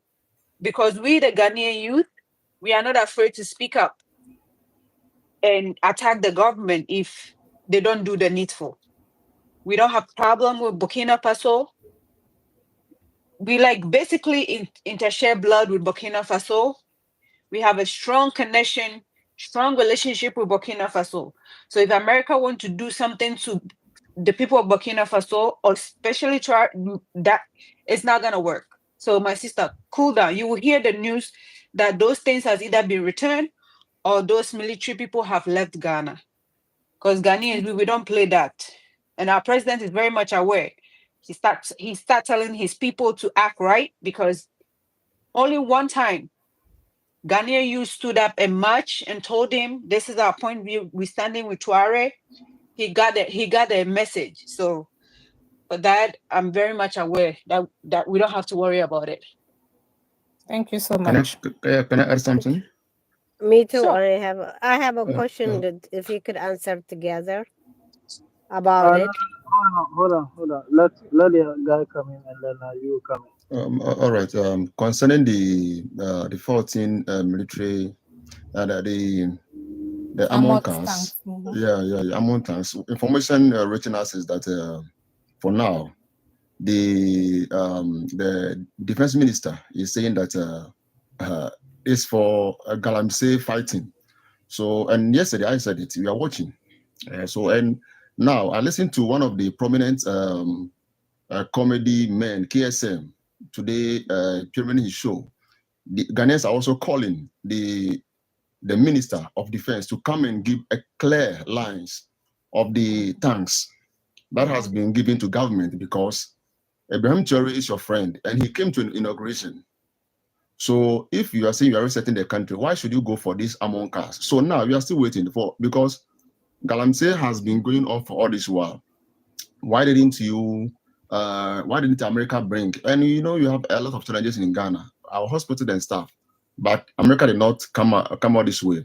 But I'm reading something from an act in 2018 before they came to set their air base, and I'm working on it to get the act very carefully and read, because I'm reading that Ghana has given America air base, whereby even when the military are entering Ghana military cannot monitor whatever they are doing. So they have connections to can link. So I'm working on that story, and I'm going to work on it to make sure that by tomorrow. So tomorrow, actually did. Let me interject for a minute. That actually did happen during the reign of the former president. No. Oh no. That was 2018. Yes, 2018. Yes, 2018. That guy that sleeps. I call him the guy that sleeps, so I forgot his name. I'm sorry. Hold on, guys. We cannot all be speaking at the same time. Faustina, if you can let him land, so you can also speak, please. Okay. And check. All right. So we are just monitoring. because for now, and I think Ghanaians, as my sister said, Ghanaians are monitoring. But for now, the only information that has come out is that they are going to use the Amon cars to fight Galamsey. And I don't know what war that Galamseyers are waging, that they are going to use Amon car to fight. So we are waiting and watching. And I think Ghanaians are also adding their voice. So you are still waiting. For now, what you know is that they are going to use to fight Galamsey. By tomorrow, I'll bring out the act that from 2018 that came that have given the US that they can enter Ghana, whereby Ghana cannot monitor whatever they are doing. I mean, who does And this is where this? the worry is. So we shall delve into that story and see why should Ghana do that. And you are now forced the government to not come and speak on whatever that American will be doing in those territories. Thank you very much. Yeah, because what they are doing is they are distributing weapons all over Africa with this there. That's why they don't want any government of the country that they are to monitor them. And who does this? Who goes into somebody's house and tells the owner of the house, you don't have to be nosy with me, please. You give me free hand to do whatever I want in this your house. Don't check my bags, don't check anything. And we know you are a troublemaker, that you are planting militias everywhere because you want resources, you want chaos. We will crucify Akufo-Addo. Don't worry. Because it's all about money. We should shout. sign with We money. should make noise. He took money. They gave them money, some $1 million in 2018. Right? Yes, It can't be free. They Guys, took money. guys, They took guys, money, guys, and it's so Hold annoying. on, Listen, hold on, guys. Hold on, guys. Please, we can all not be speaking at the same time. I don't know who is speaking now, but please, one after the other. Let it say, where do you come from? I'm a Nigerian. Okay, yeah, guys. I'm Before a anybody Nigerian, and I speaks, am very. hold on, ma'am. Hold on. I only ask you for a country. I ask that if anybody is speaking, they should mention their country. Where are we now, Okay, guys? sorry. Where are we? Who was the last person speaking? So I think from there, then you continue. So there, Faustina coming, Okay, the guys. You Gal don't Gal know. can speak. Hold on, Gal can speak. lady, don't do this, lady. You are not a moderator. None of you are. Please, Okay, just sorry. allow me to run the panel. You guys know the protocol over here, and I ask that you follow. I beg you, please.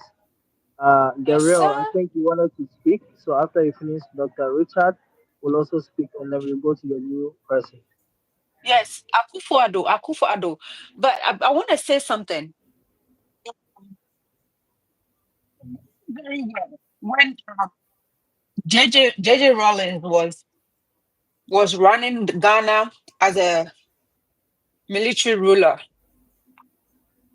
these people, it was a threat the same time. They keep threatening, but it's like they even told him, if you don't get out or accept democracy, we're going to come after you, and we blah blah blah. But according to my dad, Rawlings never gave up and told them he until his country is fixed, he's not gonna give up. So these people, it's like when Akufo-Addo came into power, it was their time to do whatever they wanted to do, because according to my dad, this military base thing, they wanted to start in Ghana since when Rawlings was ruling. And that short guy that always sleeps wherever he goes went and sold Ghana to these Americans. So now it's kind of like, yeah, they have the right to come to our country and do whatever they want to do, and they cannot be asked questions.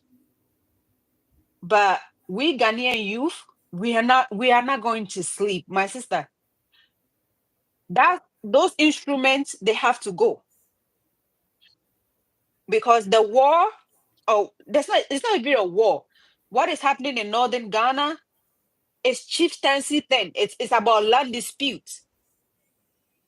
Only one person can make that peace reign. We don't need those things. So I don't see why those things should still be remaining in Ghana. And like we said, Ghanaian youth, we don't play. Our people are like and the president, he understands the assignment. He knew why we put him there. So one way or the other, those equipment has to go, and they will go too. So for rest assured, those equipment will go. Thank you, the real. We've heard that they want to build a France base and U.S. military base in Nigeria, and recently they actually arrested a British man coming to the country with QQs. I don't know what happened, and then also, Hi, sorry, I can't talk wrong. can you mute your mic? Okay. Wow. And then also, what you call it? Buhari was actually arresting people who are supporting Ibrahim Traore, and that's why I think William was also arrested. So on this same issue, I want to ask you, Lady K, what are Nigerians doing about this? Because it looks like the giant is actually really sleeping, and almost all African countries are looking at Nigeria. But from the way I see Oh things, God. let Everybody me, should let me stop, please. can I finish? Yesterday there was a Okay. guy over here who said with Yoruba. He came to attack Ibrahim Traore. We've had almost about 7 Yorubas on this platform, different day, who have come to attack Ibrahim Traore. So you being a Nigerian, I want to ask you, what are you guys doing about it? And also what is Yeah. happening? This is the dilemma of Nigerian politics. It's all woven in tribalism. So Yorubas are now champion of so-called democracy that is not in existence because Tinubu is from their area. So that's why because the whole of Africa is seeing Tinubu as being a weak leader, because everybody were looking up to Nigeria to take the lead in all these positive things, and they are actually taking the back seat. So Yorubas are now in full force, shamelessly, all over TikTok, trying to attack Ibrahim Traore or anybody that is speaking against Nigeria, not, waking up from his slumber to take up the position that they have been claiming that they hold in Africa. So all they are doing is just propaganda. Just ignore them. As far as I'm concerned, I would tell other Africans, please, Nigerians or Nigerian government is never going to take any lead. The situation in Nigeria is quite complicated. They have brought in Arab supremacy, the Western supremacy, everything is what is going on in Nigeria, plus our own different tribalism too. So they've woken up so many demons that are troubling them there, and they are not going to lead nobody. So let everybody, that's why I keep telling everybody in every platform I go to, please rally around Ibrahim Traore. Let all of us in Africa rally around him, because where we were expecting, we are never going to get anything from there. My question is, what are you youth going to do, not the presidency? You Because can't speak in Nigeria. You can't speak. If you try to speak against the government, they will lynch you. They would say he's armed robber. They come to your house. VDM should count himself lucky. If they had wanted to do away with him, they would just send people in the middle of the night. They take him away. Nobody knows who came. And the next thing, they will find his corpse somewhere else. They will blame Fulani. They will blame Boko Haram. They will blame everybody except the people that did the actual job. So forget it. In Nigeria, you cannot speak. And they claim they are doing democracy. That's why I keep saying there's no that is democracy in Africa. hold on. So We are that not is doing anything, hold and they are on, not going to hold do on. anything. So indirectly, you are trying to tell us that the Nigerian youth and citizens can never and will never do anything about the situation because they are scared for their life, right? Is that They correct? are scared for their lives. Yeah, they are scared because they've killed them many times for just protesting. Armies will come out in a so-called democracy and start shooting Okay. people. Okay. Over to you guys. What do you think of what you just said? I'm sorry, guys. Sorry, Guys, I one think after that the other. Very quick, one after the other. I think she's right. Nigeria is a big country that is a big nation and they are not taking advantage of their size. And I think the tribal sentiment in Nigeria as a Ghanaian I sit and I cry, it's too much. And from Tinubu, when Ibrahim Traore decided to, move away from this imperialist, Tinubu was about being threatened by Ibrahim Traore that they're going to take him out from the ECOWAS and everything. So because of that, and that's the reason why. And also talking about Ghana, please, Akufo-Addo, the former president, went to Washington, D.C. to report Ibrahim Traore to Joe Biden that Traore has brought some mercenaries from Russia. Doc, please hold on. I only asked of the Nigeria issue. I want us to take it one after the other. Please. Okay, I'm done. Oh, sorry. Hold that thought. I'll let you speak. I need someone else to speak on what Leviticus just said. Okay. I have a little comment on the African politics in the whole. I think what is happening in Nigeria is not different in other countries, because I think what we are facing in Africa is that we don't understand the politics that we play because of the way our leaders do it, because we made it tribalism. So when it's affect one, a brother affect a sister, and the way and if it goes like that, that means that we cannot tell the truth among us, and this is what I'm seeing in Nigeria, because the thing has become like tribalism. So if we be able to do away with that and face the reality, that as you are learning, you open our eyes to the what is on ground and face it, I think it can help us move away from those tribal systems that we play our politics. Sorry, can I say something? Yes, go ahead. Tribalism is tribalism is everywhere, right? But Nigerians are making it sound like because this person is in power, the other tribes have no right or have no say. But even though we all know that it's not their voting power that put this man in power. For me, the best chance for them for the youth to get up and do something was when that black man was arrested.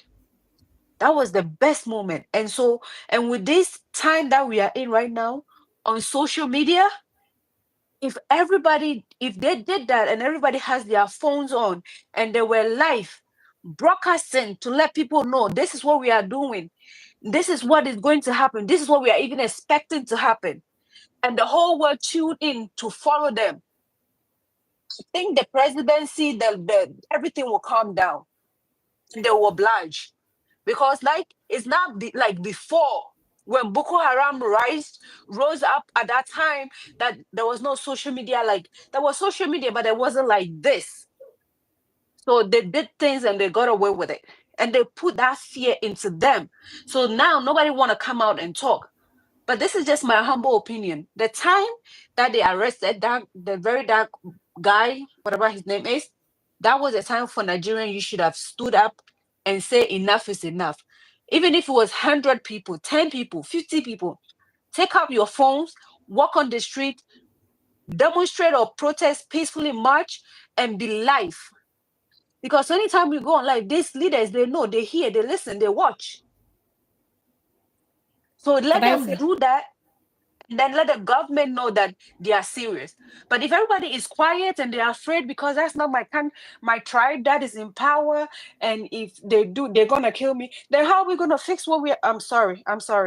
So how are we gonna fix the world? I mean, how are we gonna fix Africa if some of us are afraid and others to move forward? Like it doesn't make sense. Nigerians, you guys have to come up with a better plan though, because No, see, during the VDM's time, the information that were coming were conflicting. Nobody was able to really say exactly what happened. So people couldn't, make any move when you are not clear of what the situation is. He may have been in the wrong. We don't know. So it doesn't matter whether he was in the wrong or no. The information wasn't clear. I mean, people couldn't really do anything, even though people were being mobilized, but they couldn't do anything. The 20th attempt, the 20th assassination attempt that has been plotted against Tuareg, You think in the eyes of the this whiteys, you think in their eyes he's in the right? Everybody that is doing something good, even in your home, even in your own home, if you are the good child, everybody take advantage of you. And then the rebel gets away with stuff. Yeah, but So wait, nobody's going to see somebody as is in the right or he's in the wrong. As far as one of you, a youth, a vibrant youth, is being apprehended by the police, you didn't ask questions? Nigerians, you guys no, sometimes... the thing is he went to a bank and nobody really knew exactly what transpired. The bank refused to speak. Nobody was saying anything. So nobody really knew what transpired there. So you can't just go on the street when you haven't even gotten a clear information on what this situation is about. So people were waiting for that and they were still not getting it. The family were not talking. Nobody, they shut everybody up. You don't know Nigeria is a mafia place. Forget it. We know what it is. We know what is going on there. They can finish you and they will blame armed robbers. Armed robber gone wrong. It has happened to so many breadwinners. My dear, we should look elsewhere. All Africans should Lady K, this is gravitate a to this problem. man. This is a problem because Nigerians are coming to Ghana in numbers and going to other African That is countries it. in numbers. Everywhere, South Africa were Lady K, lynching Nigerians. What do you think is the problem? We can't stay in our country. They will finish you. They will finish you, and they claim it's democracy. This is what America want us to do, and they are the one planting and arming Boko Haram, Fulani. It's these same people who are arming them, you guys are not ready and to the put up a government is fight. watching over. Lady K, be in order, please. You cannot do that. So you guys are not ready to fight. That is what it is because you are scared for your life. Is that what it is? Is that it? You guys are not ready to put up a fight because you are scared for your life. I Is that don't what it know. is? I don't know. We've tried fighting, it's just not working. I don't know. I'm just saying forget about Nigeria for now. When did you fight? Oh, When we've did been you doing put it up a fight? internally. We even had a civil war. Haven't you heard we had a civil war once upon a time?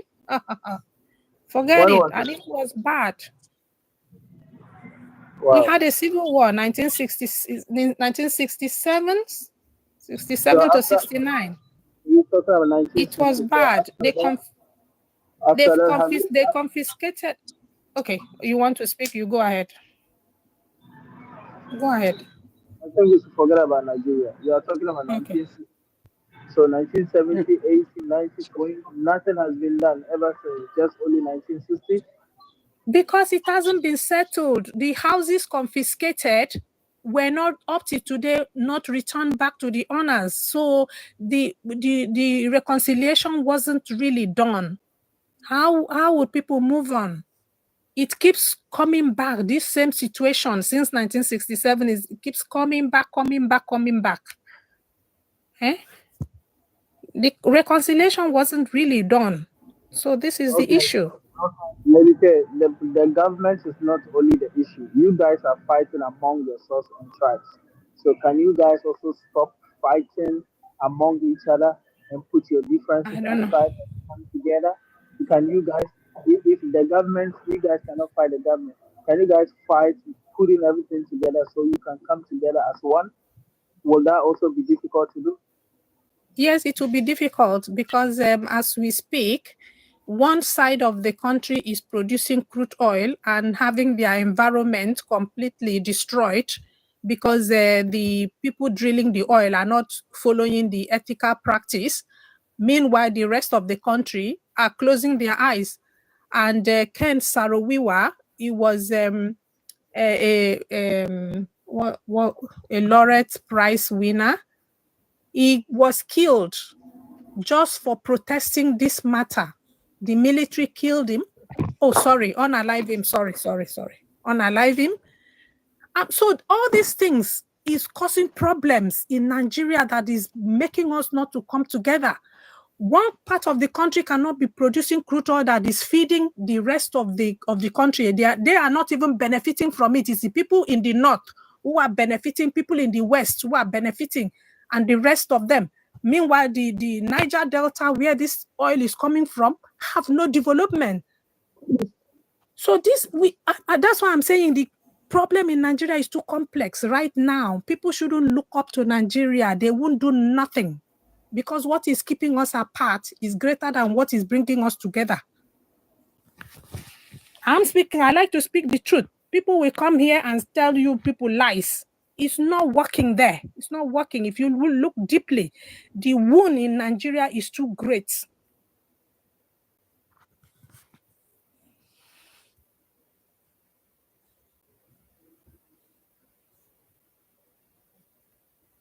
Okay, guys, I think it's not only Nigerian who have said this. Almost all of them say the same thing. So every African country listening, you know that you don't have to be waiting for Nigeria, like she's saying and they are saying.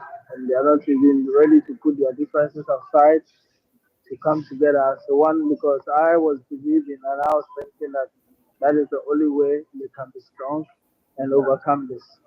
But it looks like the tribal issue is very serious and it might never happen. Yeah. Who hasn't spoken, or if anyone has anything to say? Okay, yeah. Can I come in here? Go Okay, I ahead. haven't spoken, but I just made a comment based on the first. Yeah. I've posted certain information on my wall on TikTok. I think I've shared it with you, TM. I've shared some with you that are relevant.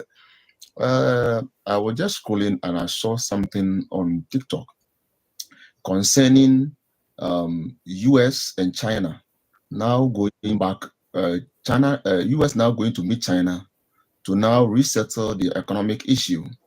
Now, I've also watched one part whereby the European, I think the European president, that lady, Ursula also, is now trying to now work again for reforms, a new world order. And the UK Prime Minister now also bringing a new thing. And I think the genesis of this is now coming as how Russia has now reformed itself to now unite with Africa and other countries. And this is my fear. And I want us, we the Africans, to also look at our formula on how to move ahead. Now, when America reforms with China, it's a problem for Africa. And when Russia and when the European Union now also go back on their drawing board to go and work again to now reform, and when they all come together, Africa is in trouble because it happened to Kwame Nkrumah. Russia was supporting Kwame Nkrumah when Kwame Nkrumah had the issue to go to Vietnam and go and settle a war dispute or whatever case that he went before the coup happened. And Russia was there, who could not inform Kwame Nkrumah of what was happening. And I'm afraid for our brother Ibrahim Traore. And I think we all supposed to also come to the realization and see how best we can help ourselves. Because when the world giants come together, the common interest is that what can you do to make sure that where we get our resources from, where we get our benefit from, you can work to make sure that these people, they don't get what they want and they never reach where they're supposed to be. Now, France is pushing Macron to step down because they want a reform. And I'm afraid, and I think we Africans need to tell our story. You should continue the fire burning. And this, our puppet leaders must be aware that the time is now for us to make sure that Africa definitely unites, because everything that the superpowers get is from Africa. Africa is a field, and they are having the companies. So since a field is a place whereby they go and graze and get a benefit, they will always do everything possible.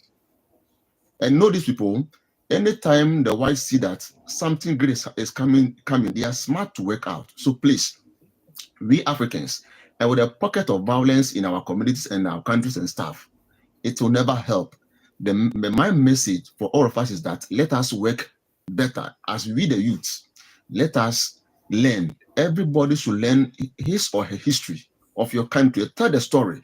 Let us share our story, because most of us up to date don't know the real stories of our countries, of our people, of our politics. Because I say every country has a set of grounds, a source where it emanates before it can move forward. If you don't know where you are coming from, where do you know where you are going? And it's very difficult. So this is the time it has come for us to now tell our story. Let's share the story. And I've also seen in one argument whereby even a white man was arguing that the slave that happened did not bring any benefit.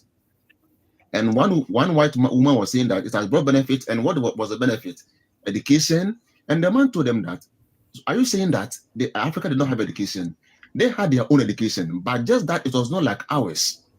Now, that which means that they know that we have something that you can work on. But what are you seeing?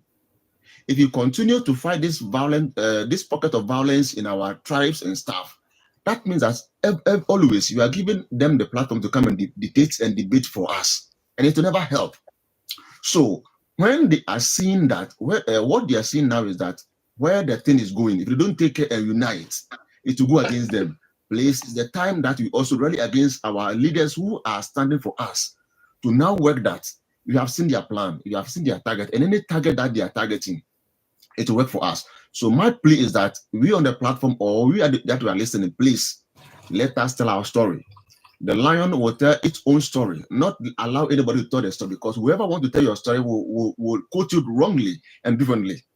So please, it's a plea that as we have learned, read, understood, and you can tell and share, let us do everything possible.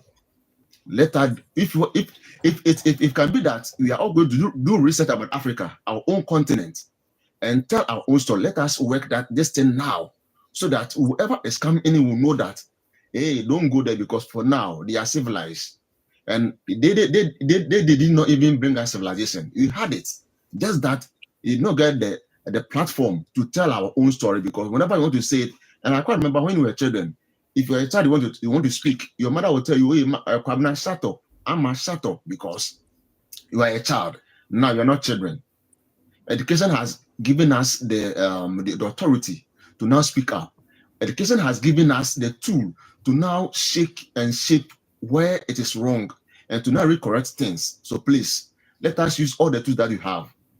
Because now I see the next war coming, not to be in the form of weapon, but to be in the form of how do you call it, science. Because they're going to use their science to do a lot of things, muddy the waters, and you don't have any. And I'm sorry to plead with my co-Africans who are more knowledgeable in science and the other fields. Please come home, come and support. Let our security now be on our water, our land, and everything that protects our humanity. Because if you think that the next thing will be gone, it never began. Because they can pollute your air, they can pollute your water, they can pollute everything that gives you life. And if you don't have the science to debate and challenge those things, what can you do?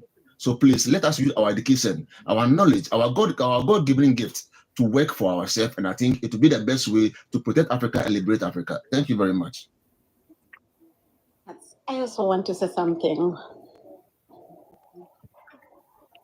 Hello, I'm from Uganda, and I actually wanted to retaliate about the lady that was speaking on behalf of Nigeria. And I understand, we hear your concerns and everything, but hey, it looks like every country right now in Africa is dealing with something at some point. Right down in Uganda, we're also dealing with a lot. But that is not going to stop us to call upon Nigerians, Ugandans, Kenyans, everyone to come and see this. Guys, we may not have, as young people, we may not currently have the weapons, but we have the voice. We have the internet, we have the social media. It's going to be like a social media revolution. We better start now. The way we can gather here and we are saying this and we are doing this, it's time to gather and then make plans. It's from that everyone will come in. It doesn't matter the situation at home. We have a situation, and and it's a problem for everybody, for every young person. Right now, as we speak, guys, we know Africa is the youngest continent. Youngest as in having the most young, like the youngest population in the world. Yes, it is an advantage, but a disadvantage as well. Reason being, as young people, for some reason you find that you're broke. You don't even have the funds to fund whatever you want to do. But if we have a voice currently, we're going to start a social media or an internet revolution. It's the tool we have currently that we can use to raise our voice out there. It doesn't matter where you're coming from, but we are going to try now. We should start now. We should be doing something now. We should be saying something now. Not keeping quiet, not waiting, not even waiting for situations in our home countries to get in order, because they are not.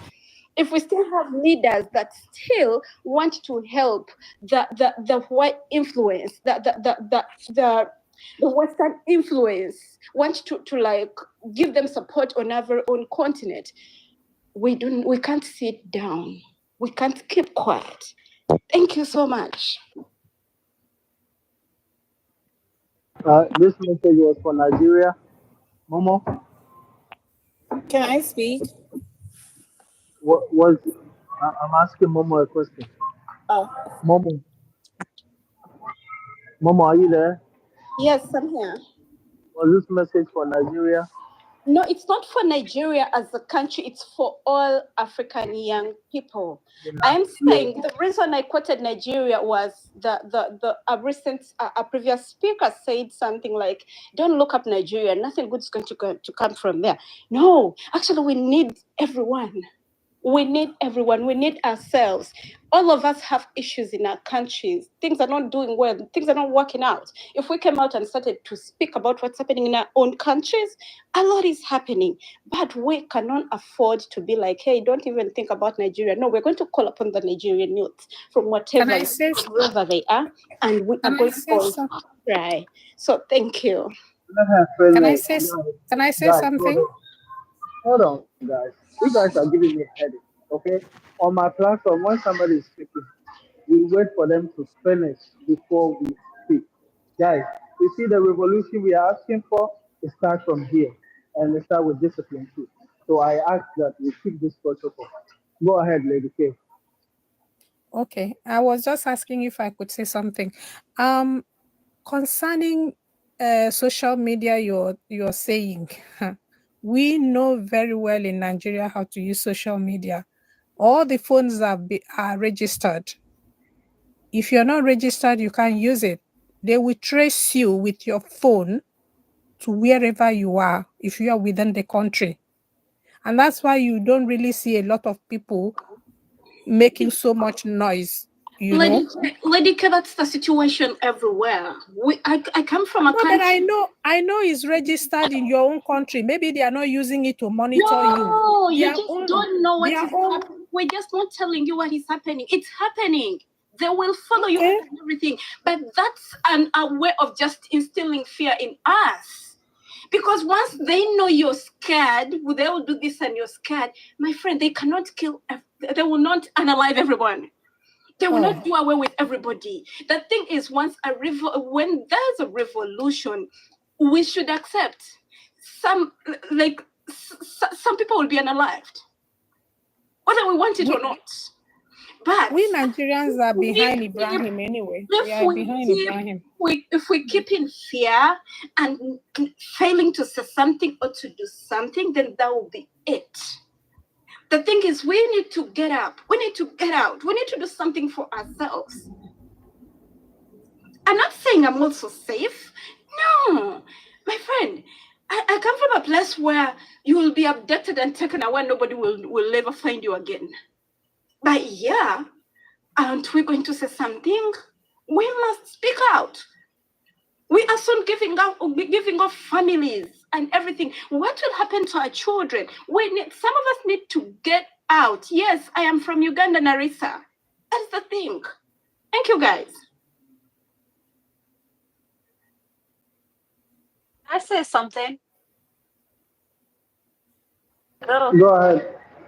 okay. So she's not, Lady K, she's not the only Nigerian person that has come on this platform and say this. Almost every Nigerian, from men, women, teenagers, they've all come here and that's exactly what they say. So we shouldn't be sitting down waiting for them. It's not going to happen. Like, seriously. No matter how you pull, how cry you cry, Nigerians have made up their mind. They're just going to be behind the scene. And it's okay. That is how it is going to be. We have to accept it. We have to But it's accept it. not only the Indians, see, for see, some of them are also fighting this movement. So you see Exactly. how they go to see how So dangerous. Yesterday, did you hear the guy who came? He said Yoruba. I think I have a recording. You heard everything that he said. yeah, yeah. So So that's proceed. not, she's not the only person. So we shouldn't be focusing on Nigeria. And we should do our thing. And our ancestors and God will direct us in the right direction. I don't think Tuareg It's just not. Tuareg. It's Can I not. finish? Can It's I not. finish? Can I Nigerians finish? are. Can I finish? Can I finish? Hmm, okay. And so I don't think Ibrahim Traore was just sleeping and woke up one day and it's like, I'm going to do this. He has plan, he has strategy, and he has the spirit of Thomas Sankara, all the African leaders. So I mean Nigeria, come on, let's leave them alone and let's focus on, let's move forward. Forward, we're not gonna let anybody pull us backwards.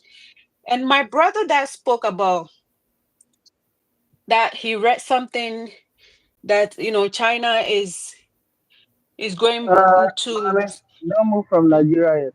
Don't move from Nigeria yet. If you are done with that, let the lady who wanted to come in, and we will pick it back again. Okay. Antigua, are you there? Yes, Okay. I'm here. Oh, Antigua, are you free to mod? Or Yeah, you came but to give us submission? I'm sorry, say that again. I said, or you came to give a submission. I just wanted Yes, to. I wanted to give a submission, but it's a little different from what's being talked about. Okay, then hold a little bit. So, who was coming in when Fosti was speaking? The person can go ahead. That was Lady K. Okay, Yeah, Lady K, go ahead. I'm just trying to clarify the issue here. It's not like Nigerians don't want to fight or we are not behind Ibrahim. Somebody like me, I'm supposed to be sleeping right now, but because of what I heard is going on in Ghana, I've been trying to see in other platforms, panels, whether people are aware of this development so that people can follow up. I'm really concerned about him. We are behind him. And if you see any Nigerian coming to talk negatively about Ibrahim, they are Yorubas. And I also know a lot of Yorubas who are behind Ibrahim Traore too. Believe you me, a lot are behind him. They've been on a lot of panels really calling for all Africans to unite. We know that if things begin to work in all African countries, Nigerians will be so ashamed of themselves and they will not, have any other um, decision or direction to follow than to follow everybody. That is just why I am, in this fight to ensure that Ibrahim Traore is safe and is allowed to do what he is setting out to do in his country. Because I know it is shame that we turn, force Nigeria to follow the right path.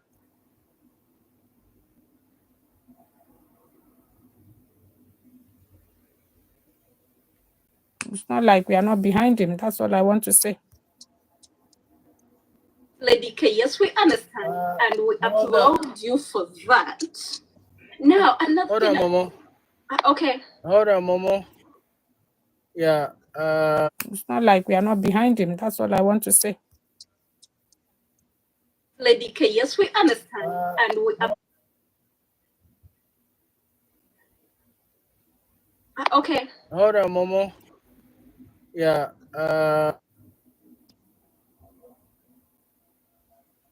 And so those of you listening, please support the program by tapping and sharing this to any Nigerian, any African, any Ghanaian, any. Okay, I hear you, and I know. Can somebody mute, please? The real Fosti. Yeah, thank you. So, we know that it's not all Yorubas, but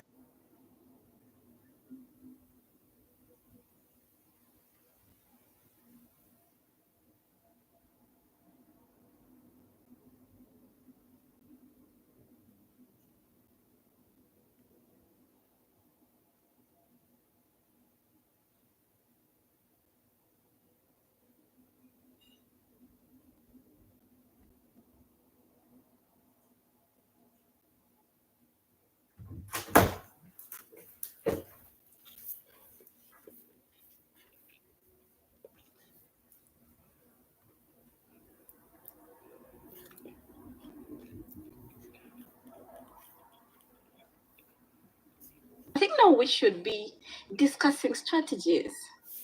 What do we do? What is the plan? What next? Because I think once there is a plan, once there is a goal, once there is, then others will come on board. I've not heard East Africans really discuss this issue a lot, and it keeps me wondering. That's why I'm all here and I'm thinking, oh my God, where are we? What are we thinking about? What are we doing? So whoever started this, please, I think now we need a strategy.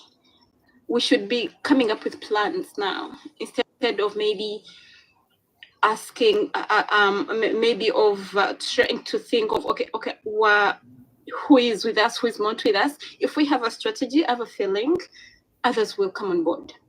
Thank you. thank you. Right now, we all have a duty. We all have a duty as Africans, and we all have a part to play in this. Like you said, you've not seen a lot of East Africans discussing. Maybe you've not even seen a lot of South Africans holding and discussing it. So it could either be the Western. So in this, it's trying to give in like, oh, because it's about the Western part of Africa. So I mean, it's not about us. And I feel such, and this is a problem that we have as Africans. That is why during Libya time, when these people came for Libya, no African country got involved in this because, oh, this is not my country. Oh, this is not in my region. But touch any of the European countries and see all of them coming after you.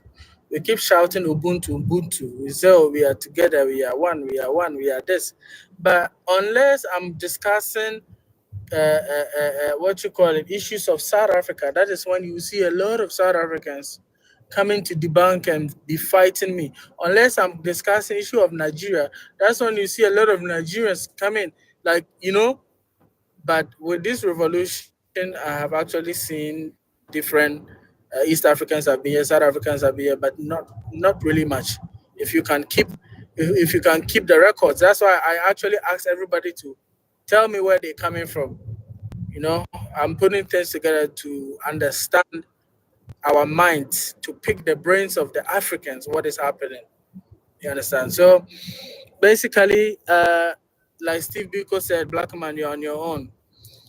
When it happens to Nigeria, just know that it can happen to Ghana. Just know that it can happen to Zimbabwe. Just know.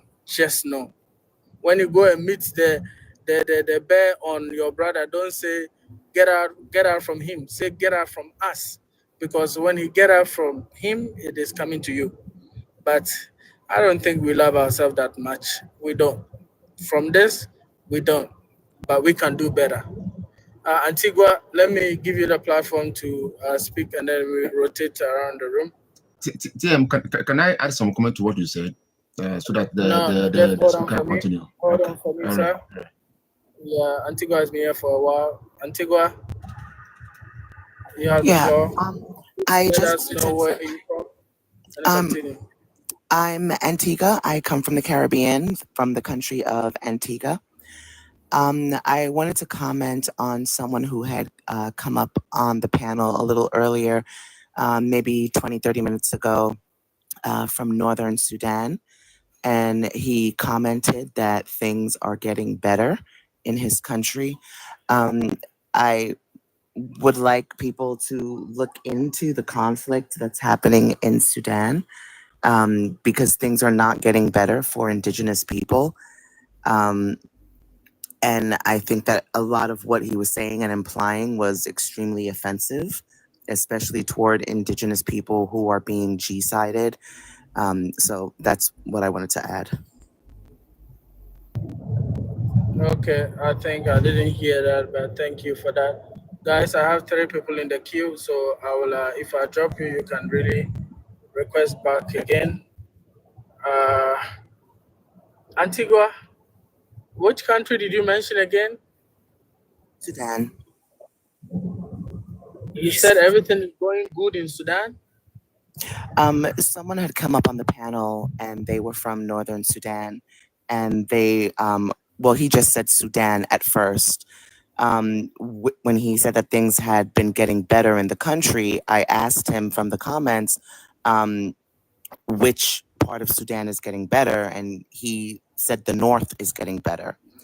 The north is predominantly colonized by a various group of Arab tribes. The 2 men who are right now fighting in Sudan, according to internet sources, they say that Arab people are native to the land, which obviously is not true. We all know where Arab people come from. One of them belongs to a Bagara Arab tribe, and the other one belongs to, I think, the Jailin. I'm not sure if I pronounced that right, which is also an Arab tribe. So you have 2 non-indigenous people who are fighting and waging war. 500,000 people unalived, millions of people displaced in a war to the land. In a war to the land, better for indigenous people until they get their land back and until they are no longer unalived by Arab militias who were specifically recruited to unalive them and put down rebellions. And those same militias were eventually incorporated into the government army, by Arab militias who were specifically recruited to unalive them, who are now part of the government's military. And one of the people who are fighting, he is a former militant who was recruited specifically to unalive people. So it's an absolute human rights violation. It's devastating. On top of all of that, you have indigenous Black African people Arabized and who are fighting alongside Arab tribes and unaliving their own indigenous people of the land. So there is a lot that's going on right now in Sudan. And I think we should be very mindful when people come up on the panel and say that they're from Sudan. They usually do not identify. It's kind of like how the Rwandese come up and they don't want to say their tribe. It's kind of like the Banyamulenge swearing and claiming that they are indigenous to Congo when we know that they are not, fighting and unaliving for land that does not belong to them and they have no ancestral claim over. This is one of the reasons I am not a Pan-African, because a lot of non-indigenous people are also claiming to be African while unaliving and enslaving my own people. So that's what I wanted to add. Wow. So the dimension of the Bamilenge and the Tutsis now, so it could be that, is this person on the platform or he left? Oh, as soon as I asked which Sudan, which part of the country is getting better, he said the north. When I told him the north is primarily inhabited by Arab tribes, that's when he said bye to everyone in the comment section, and then he quickly dropped off of the panel, and then he left the live. Oh, okay. So basically, he might be, or his people might be one of those actually perpetuating this act. That is very sad. I don't understand how anyone who is not indigenous to the land, who is unaliving indigenous people, I don't really see how they can side with Tuareg, because he is literally trying to fight off oppressors that have oppressed their people for centuries and continue to profit from the land of the indigenous people, which is the exact same thing that some people in northern Sudan are currently doing off of indigenous land, indigenous resources. So supporting Tuareg would basically be something that I would assume indigenous Sudanese people would do to get rid of their oppressors. So I don't trust their input. There are Black indigenous people who do live in the North. But I don't trust their input. Yeah, I get you. I get you. And we have to be mindful. That's why I always tell you, if you can hear me, I will not be blaming the white tea only for our problems, but I will not be blaming the white tea only for our problems, but our own people. Trust their input.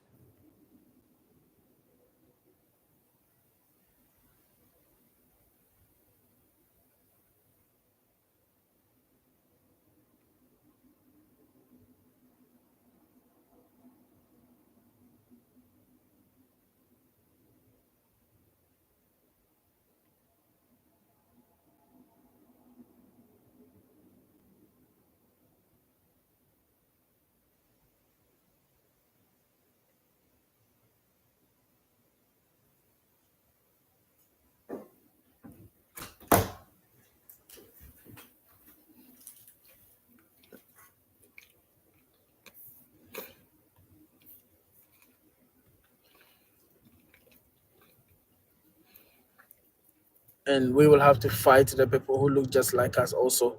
Your religion, your tribe, your whatever comes first. It comes first to you. So if your religion is telling you to go and all alive somebody, that's what you're gonna do. You are also a problem to the community. Okay?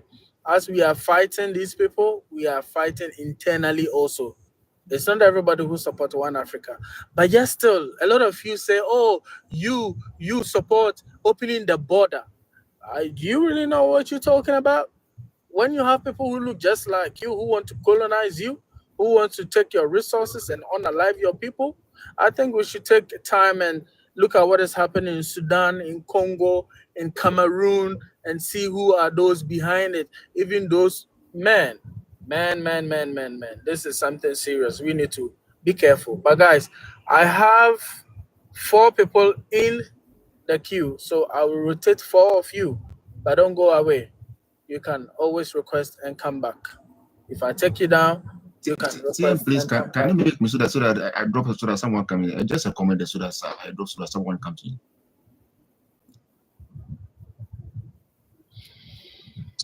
Okay. One problem that I Hold see on, with hold on, the hold on, hold okay, on. all right. Guy, you know this is your house. Don't push. Okay? This is your house.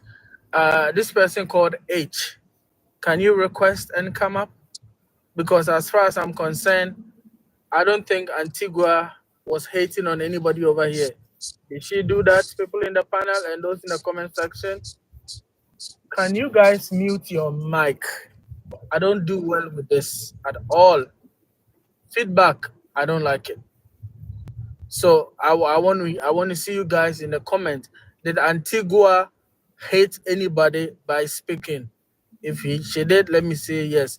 If she didn't, let me say no. Let me see no in the comment section. Okay, no, no. Okay, okay, no. Okay. Who else? Okay, no. Who else?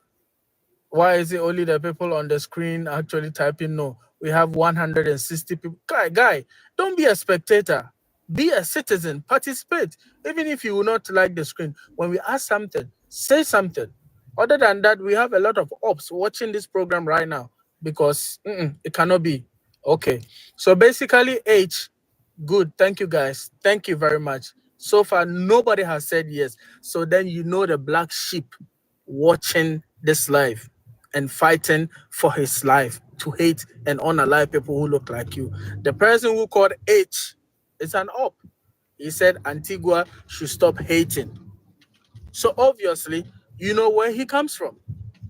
You understand? You see, he's laughing. He knows where he comes from. These are people who are among you. Be careful of your circles. Be careful of people who even look just like you. Why do you think? Why do you think our leaders were unalived? It was people who looked like them, who were close to them, who were even best of friends. You see Ibrahim Traore right now. Look at those who try to unalive them. People in his military, people who are very close to him. So be very careful. That is why I don't support Africans going on panels and forcing people to come to Africa, forcing people who don't want to be Africans. This will be the result. Focus on the focus and be very careful. Let's go ahead, Narisa. Tim, please, 1 second. I did say that I wanted to say something about I don't know the guy that spoke about America and China coming back together or something like that. I said in the news from Kojo, he was giving the information that America and US has gone to meet to, America brought tariffs on China goods. You understand? And America is now going back to go and renegotiate to reduce the tariffs. You understand?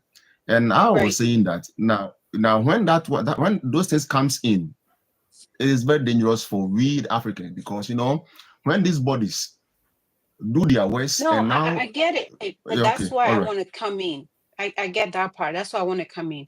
That is not true. So what happened is Amazon, the owner of Amazon, truly supported Trump with, like they say, I think 20 billion something, 2 billion something $billion. So Elon Musk did to support Trump to become president. So when he did that tariff thing, it has affected Amazon greatly because now, and Chinese people are all over social media telling people, even me, I did it. If you want to buy something, you could buy it direct from us. It's like basically showing everybody, the whole world, that Americans don't produce nothing. Bag and everything, right? So now Trump's investors are upset because they are all Americans don't produce nothing from the fancy Gucci bag and everything, right? So now Trump's investors are upset because they are all